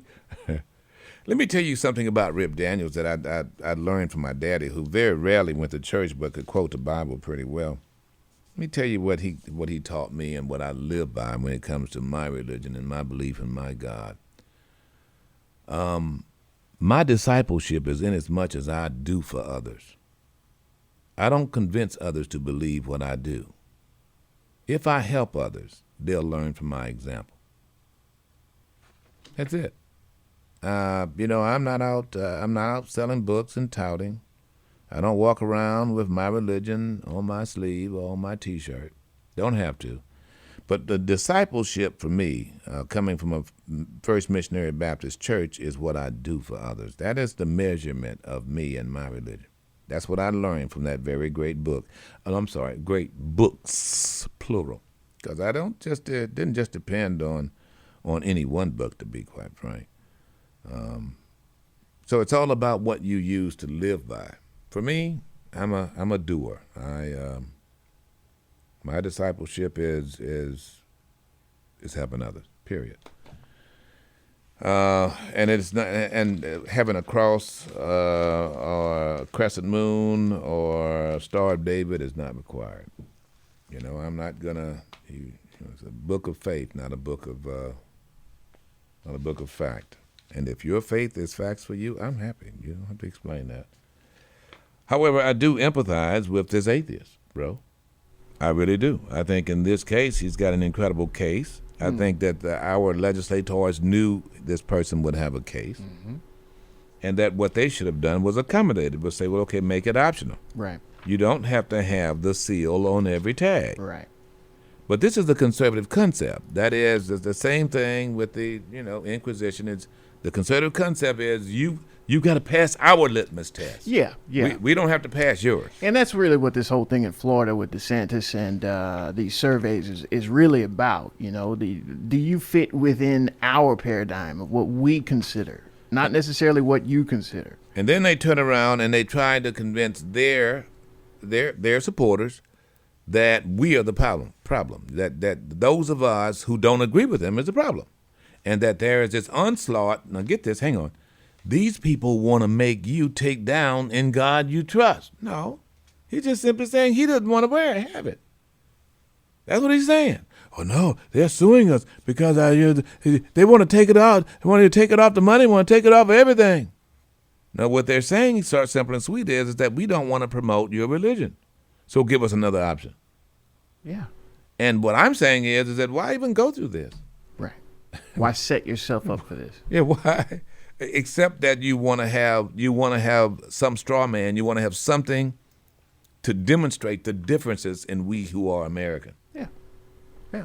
And further parse us, and that really is what is at the heart of all of this, and why that's on the tag and the seal, to be quite frank. I mean, there's, in this state, which you mentioned, has shown the greatest barbarity nearly of any state, if not the most of every state in the Union, has to have this kind of concept that, well... It's barbarism, not barbarity. Excuse me, barbarism. Yeah. We are still the most religious people. God loves us. Oh yeah, most. that's right. Yeah, I mean, we're the most religious state in the Union. And that is no different than the thinking that you would find from someone in a Middle Eastern country trying to impose a caliphate or something like that. Although we have the infamous history we have, you realize that we have been considered the hospitality state only by us.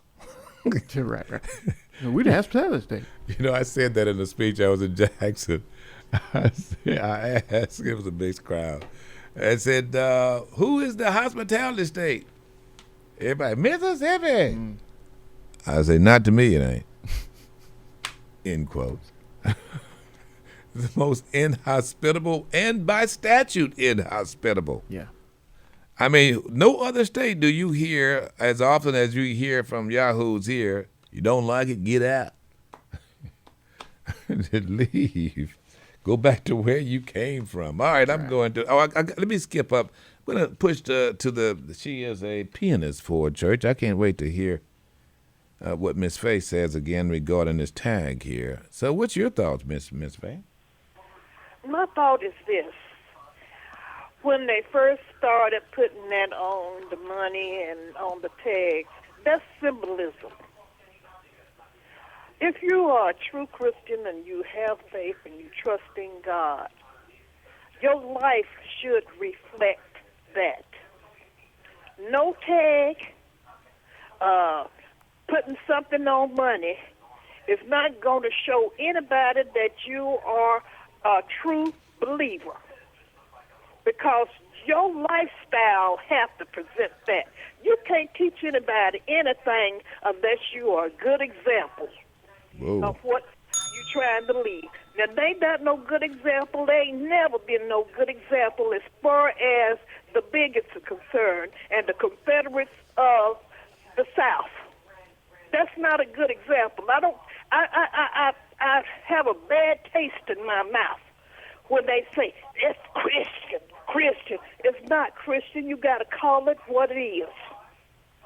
They believe what they believe because they convince themselves that this is true. And the Bible clearly says God has no respecter of person. So that means he don't love nobody else more than he do anybody else. Amen to that. Now, they got to accept that. And they got to get themselves together because they think they're going to heaven. I just really want to see. All right, Miss Payne. She's a church lady. She is. I'm glad she calls this show. I do too. Oh, goodness. We got some blessings from her, don't we? I'd like to think so. We got some blessings. And that was her opinion on this. That was her opinion on this. I want to just got to do a disclaimer there on that, just to make sure. We don't have a name. Do we have a name of the person who filed this lawsuit? We've got we've got Jeffrey T. Blackwell is the counsel for the American Atheist, but we don't have one person. I'm not seeing anyway. the Mississippi Humanists Association also is participating in this. I don't know if they got a amicus brief or what, but I don't see an actual name for it. No, here it is. There was a spokesperson, the American Atheist Mississippi Assistant State Director for Gulfport. Oh, Sarah. Sarah Rural, yeah. All right, see if we can reach out to Sarah. Not that this is a great discussion. I mean, it really isn't, folks. It's only a great discussion for those individuals who want to convince some that now the atheists want to take in God we trust out of schools, out of everything. That's the whole. Let me tell you, that's the whole shtick of conservative indoctrination. They're coming for your daughters. They're coming for your guns. Now they're coming for your tags. I mean, and don't you guys ever get tired of that? It's like, come on. Well, you have to have some kind of manufactured outrage. You have to be put upon when you have such a glorious history of putting upon. Well, that's the way you keep your support. Right. You know, you've got to convince people that there are those who are going to take some rights from them, and then once you convince them of that, then you can pick their pockets. There's no doubt about it.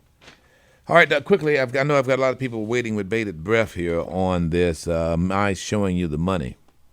The Earned Income Tax Credit, and some of you are aware of this before, and it's very, very similar, but there's been a boost to the Earned Income Tax Credit. Let's put it this way, since the pandemic and since several stimuli, federal dollars now are becoming easier and easier to come by. For the 2021 tax year, the tax return you'll file in 2022, of course, that's now. You're filing for, in other words, this 2021 tax return is going to come up next year.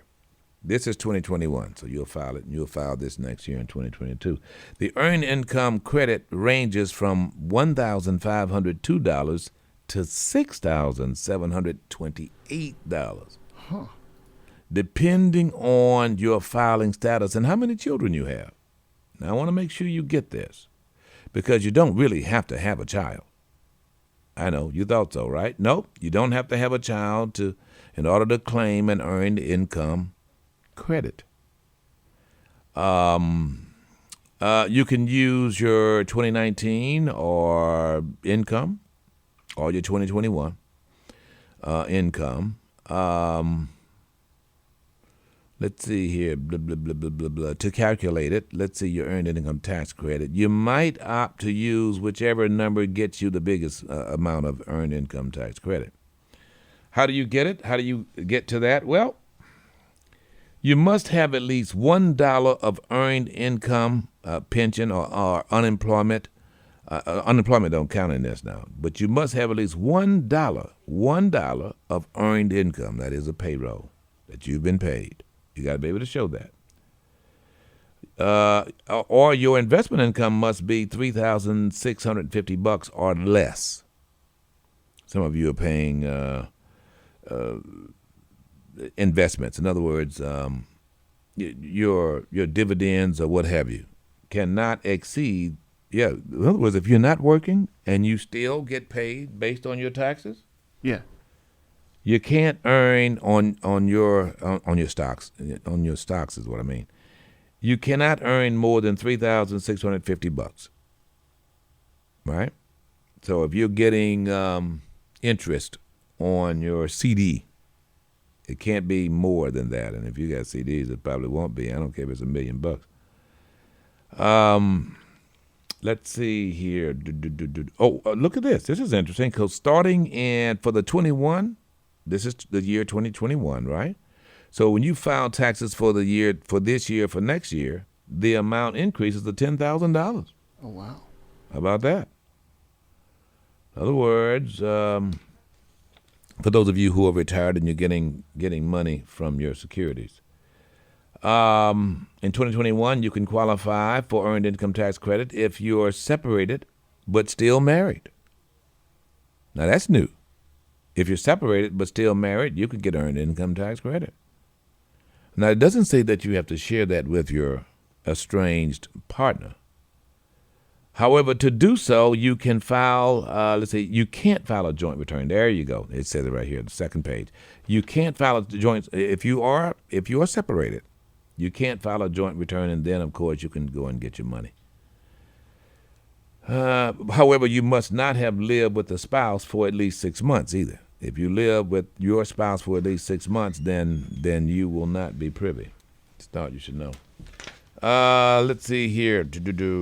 So for now, who qualifies? You must have a Social Security number.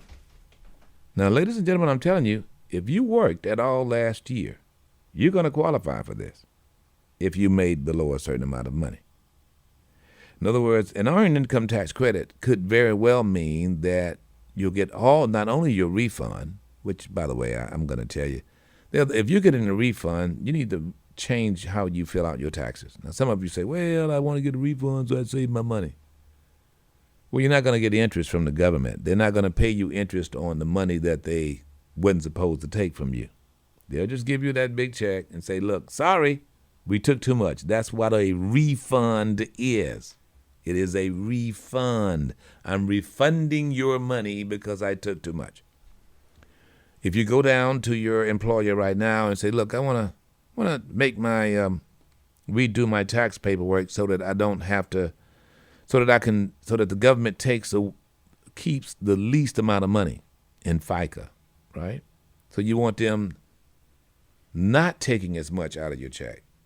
You go ahead and give your dependents, give all of that, and so they're only going to take what is necessary rather than just you don't have any dependents and they just take out everything. Now, some of you, look, if you want to go with that route, you can, but you might as well, if it was me, I'd want my money now rather than the government keeping it and then refunding me at the end of the year. I can save my money better than the government. Besides, I can get interest on the money I save. You got me?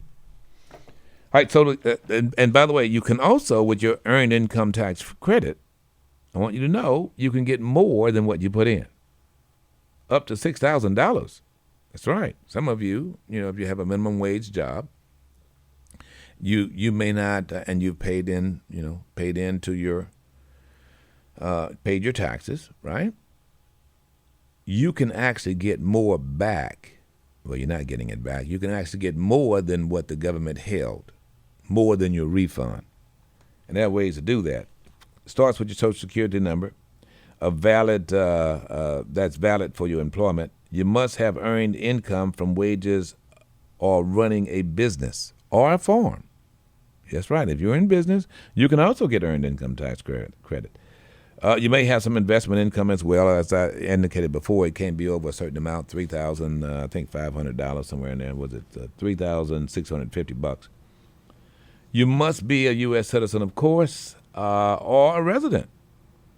You can be a resident alien if you've got the right paperwork, green card, then you can also file. You cannot file as married filing separately, though. Now, you cannot file as married filing separately. You cannot be a qualifying child of another person. In other words, if you are a child and you worked, you cannot, and you are dependent, you cannot file for income tax credit. And of course, you can't be foreign. You can't file using the 2555 or the 2555 easy. So it's just pretty interesting, bro. Yeah. So theoretically, it's based upon your income. What I don't have here, though, is how much. When you're looking at a family of four. What I can tell you, and I'll give you more information as tomorrow comes around. What I can tell you that if you've got 3-4 children and you are single, if you file for income tax credit, you can get the maximum. But you will have had to have worked now. You will have had to have worked. Unemployment does not count. You will have had to have made at least $1 last year. Then you can theoretically file for it. And get as much as you can get it between $1,502 or as much as $6,728, depending on your filing status and how many children you have. So this is tax year 2020? That's correct. So for 3 children, I'm not seeing 4, Your maximum AGI is going to be 56,844. You mean 5,600? No, 56,000. Oh, your maximum income. Right. Oh, okay, I got Adjusted gross income. I got you. Yeah. So you mean you can make that much and still get an income tax credit? If you're married, if you're single with 3 kids or relatives claimed, you can make up to 50,594. And since we went that far, let's go back. If you don't have any children and are single, max is 15,820. If you are single and married, the max is 21,710. Really? Mm-hmm. That's for single people. Yes. So if you have 4 children and you're single, I'm not seeing 4 children. I'm not. I'm on just IRS. above 3 children. Yeah, I don't. So know if you're single and have 3 children, you'll get the max. If you are single and have 3 children, yeah. In other words, 50,594 is going to be. In other words, if you make up to $50,000, then you will qualify for income tax credit. But I'm asking how much if you've got over 3 children. Will you get? Yeah. Don't have that just yet. All right. So do the numbers here, folks. So look, if you have not filed for income tax, I'd highly recommend that you go to Williams Tax Service and do so ASAP. And make sure you indicate to them that you want to qualify for income tax credit. Of course, I don't doubt that they know that anyway, but there's nothing wrong with saying it. And I'm sure I missed quite a bit here, but don't think I didn't show you the money. Now, to claim for an income tax credit, you must file a tax return even if you do not owe any tax. Even if you don't owe any tax. Or even if you're not required to file. For instance, you can be on Social Security and file for income tax credit. The way I'm reading this now, if I'm wrong out there, you CPAs, let me know. If you have a qualifying child, you must file Schedule EIC listing the children with either Form 1040A or 1040. If you do not have a qualifying child, you can use the Form 1040EZ. Hang on, quick break, we'll be back. Stand for it. It's a new day with Rip Daniels, the #1 talk show in South Mississippi on JZ 94.5.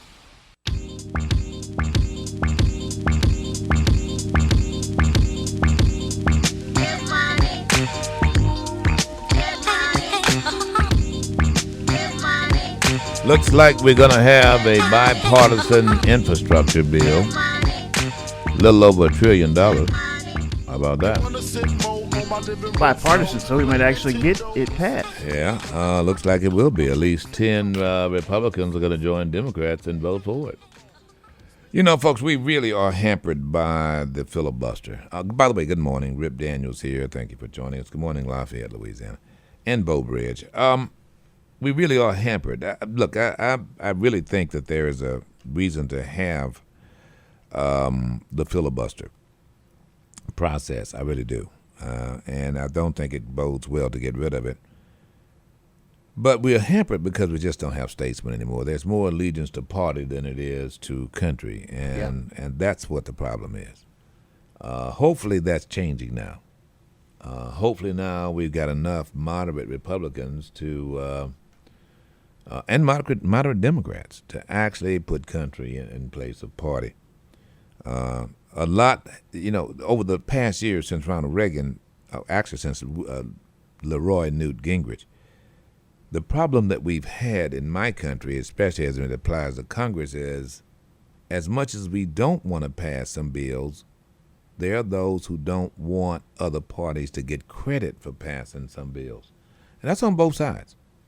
That's on both sides. I mean, there's a reason why Mitch McConnell did not want President Barack Obama to succeed during the recession, because he did not want President Barack Obama to get credit. Simple as that. Of course, we did it anyway. There's no doubt about that. But I'm hopeful that with Joe Biden, being that he came out of Congress, out of the Senate, out of the House and Senate, he knows how to get this done. He knows procedurally how to get it done. I would hate to have to get rid of the process of the filibuster. However, it's going to take exactly what Joe Biden and what Kamala Harris can do, and that is get the statesmen to rise to the top. There are some within the Republican Party especially who will not buck the party because they don't want to be primaried, as Beavis and Butthead said. But this is pretty significant. They're doing a press conference now. We're not going to go to it, but Manchin is now talking. This is pretty significant that this infrastructure bill is going to get done, and the fact that it's bipartisan makes all the difference in the world. However, what is not happening is the bill for coming up with standards when it comes to voting. Now, this is the most pathetic thing. Some of you who listen to both Conservative Talk and me, some of you guys have, and I know because you email me, some of you guys have really been indoctrinated to believe that there's something within the bill, be it the first bill or the bill that Manchin agreed to, in the voting bill, the national voting bill, that has something to do with voting. It does not. There's nothing in here that says, I'm not voting, I mean ID cards. There's already been Supreme Court rulings on IDs, right? And voter ID is here, and it's here forever. However, what this bill does do is it's put the oversight on the federal government of the states who will go in and gerrymander, which has happened before, or go in and come up with another entity to decide whether how the people voted is how they're supposed to vote. I mean, it's pretty obvious when you read through this and you look at it and you go, well, wait a minute, who wouldn't favor this? Which is why Manchin finally acquiesced to what Nancy Pelosi was saying and voted for it. Finally. What conservatives don't want is to make voting easy, because if we make it easy, too many people will vote, and they feel that too many people won't vote conservative. I'm just telling you. And they're probably right. I had someone call and ask me, so Rip, why is it that black folks always vote Democratic? Well, because the alternative is worse. Did I answer your question? The alternative is worse. And it is. Because inside of the Republican Party now has become inundated with conservatives. Up until 1965, the Democratic Party was inundated with conservatives. And when you say conservatives, it's another name for good old boys. I'm just going to tell you. And if any one of those conservatives want to take issue with it, just call me. I really invite you all the time, and no one wants to do it. From going back from Jesse Helms to Strom Thurmond, all conservatives. George Wallace, all conservatives. So which one are you? I mean, you can carry that all the way through to Ronald Reagan. It wasn't up until George Herbert Walker Bush, whom I voted for, by the way, and that you started getting compassionate conservatism and some moderation. George Herbert Walker Bush really was a moderate Republican. He really, really was, folks. He should have stuck to his guns. He was the one that ran against one Ronald Reagan. And Ronald Reagan, to his credit, because George W. Bush fared well, asked George Herbert Walker Bush to run as his vice president. I don't think Reagan would have won without him.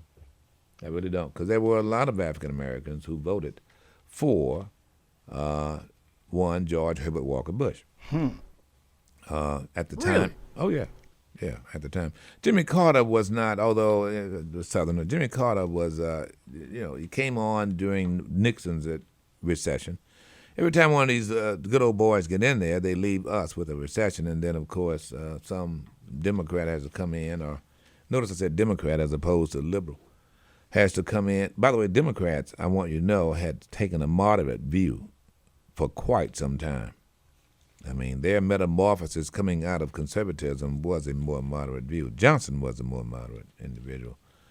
But the long and short of it is that it has always been this conservative manipulation and as Joe called it, this phony populism that has now won the day. But I think it's changing, bro. I think that where we are right now, what is happening right now is that there's a lot of young Caucasians who are questioning the dyed-in-the-wool conservative thought. And they're realizing that this whole idea, I'm against big government, I'm against this, I'm against that, is just a big lie. Because every time they leave office, they leave us with a big debt. Don't take my word for it. Just go back and track it. Those are facts. So, and every time there's a new law that's ready to be passed to expand the rights of individuals, whether it be voting, abortion, or what have you, who's against it? All the time. And which is why Mississippi is in the place that it is. Who was adamantly against medical marijuana? Conservatives. Period. And then you ask them why, and they come up with some trumped-up ideas. Well, they had no limits on it. Well, you realize this is medical. This is medical marijuana. That's the dispensaries. It is tantamount to a drugstore, and there's zoning already existing for drugstores. You do get this, and you know it's amazing how it's amazing to me that there are people who just take their word for it without questioning why they gave that word and is it accurate. They don't deal with inaccuracies. They deal in how people feel about it. We'll be back. Get the info, stay informed. It's a new day with Rip Daniels, the #1 talk show in South Mississippi on Jay-Z 94.5.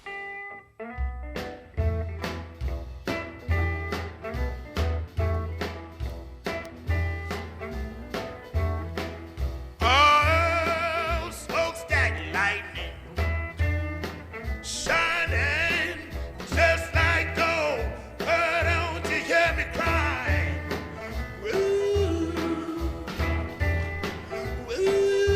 My way of saying good morning to my friends in Memphis. I'm sorry, Memphis. Memphis? Where you from, Memphis? Howling Wolf there, folks.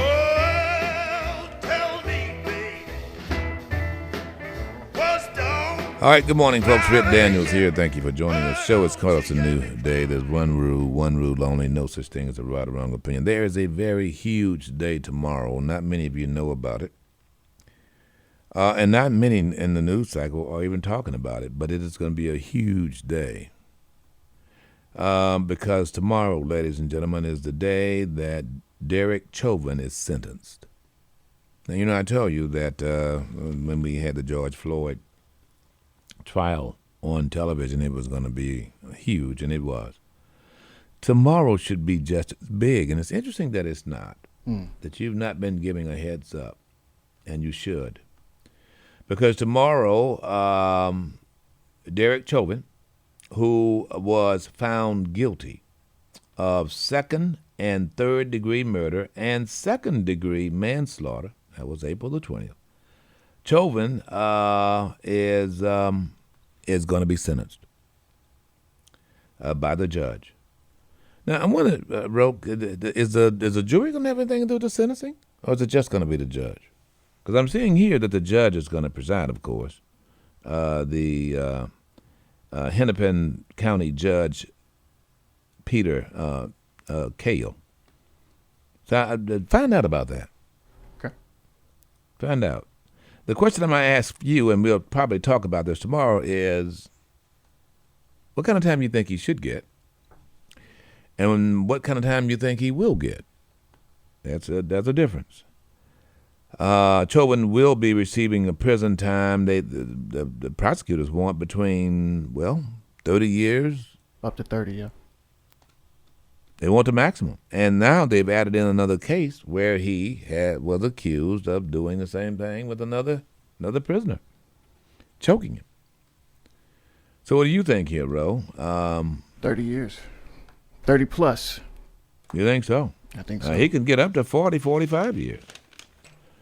You think that the judge, by the way, the man has shown no remorse whatsoever. Right. No remorse. None. No remorse. Not once has he come forward to say, I'm sorry that situation happened the way it did. Not once. Of Quite the contrary. I'm curious as to, well, I'll give you my thoughts. I want to go to Terrence here before we... Terrence is gone. We got Doc in. All right, okay. Let's just go to Doc then. Doc, good morning. Thank you for holding. Good morning. Yes. In God we trust on the flag. If you was out in the wood and the big lion got behind you, a tiger or something, would you think about that? In God we trust? No, I wouldn't. I see. No, I might be praying though. Now I must tell you, I might be praying a little bit to get away. Praying to me. I'm sorry. Praying to me. Oh no! I don't think you would. I don't think that you could. We you don't could do that here. In God we trust. You ought to trust in God. Well, there's no doubt about that. But I mean, the idea that someone would worship the way they do is their business, Doc. Surely you would agree with that. Yeah, but you know the truth do speak for itself, don't it? Well, sometimes you got to speak the truth as well. Yeah, but the truth speaks for itself. You can't speak for the truth, I'm saying. Yeah, well, there are some people who don't speak truthfully. Wouldn't you agree? You do have religion, don't you? You do have... What was that again? Do you have religion? Oh, well, you know, I don't have, I'm not a very religious person. I consider myself a great believer and a very spiritual person. I really do. I believe in the good of me. I'm sorry? You're trying to say believe in the right thing. Doing the right thing? Yeah, okay. Yeah, I mean, I try to do the right thing. Only way you can go right is go wrong. I don't know about Get that. in the middle of the road with your car and turn your steering wheel loose. No, I'm not going to do that. Try something. You gonna try that one? You do that? Do you do that, Doc? You know, I told you can't leave there and go home without taking a left. Try it sometime. Yeah, I got to take it. I hate to drop this on you, but, I am an Egyptian fortune teller. He is. With blue eyes. I'm glad you warned me. But the last part, Doc, I mean, we try to speak truth on this. Is that your opinion? You got cataracts? Oh, yeah, that's possible. It's possible. Yeah, throw you off, huh? Yeah, you really do. Steering wheel, you don't hit the ditch on the right, you're going to hit it on your left. So the only way you can go right is go wrong. You're going to have to do both of them at the same time to keep that car in the middle, in the road. I got a headache. Appreciate you being with us, Doc. If you don't know where you're going, any road will take you there.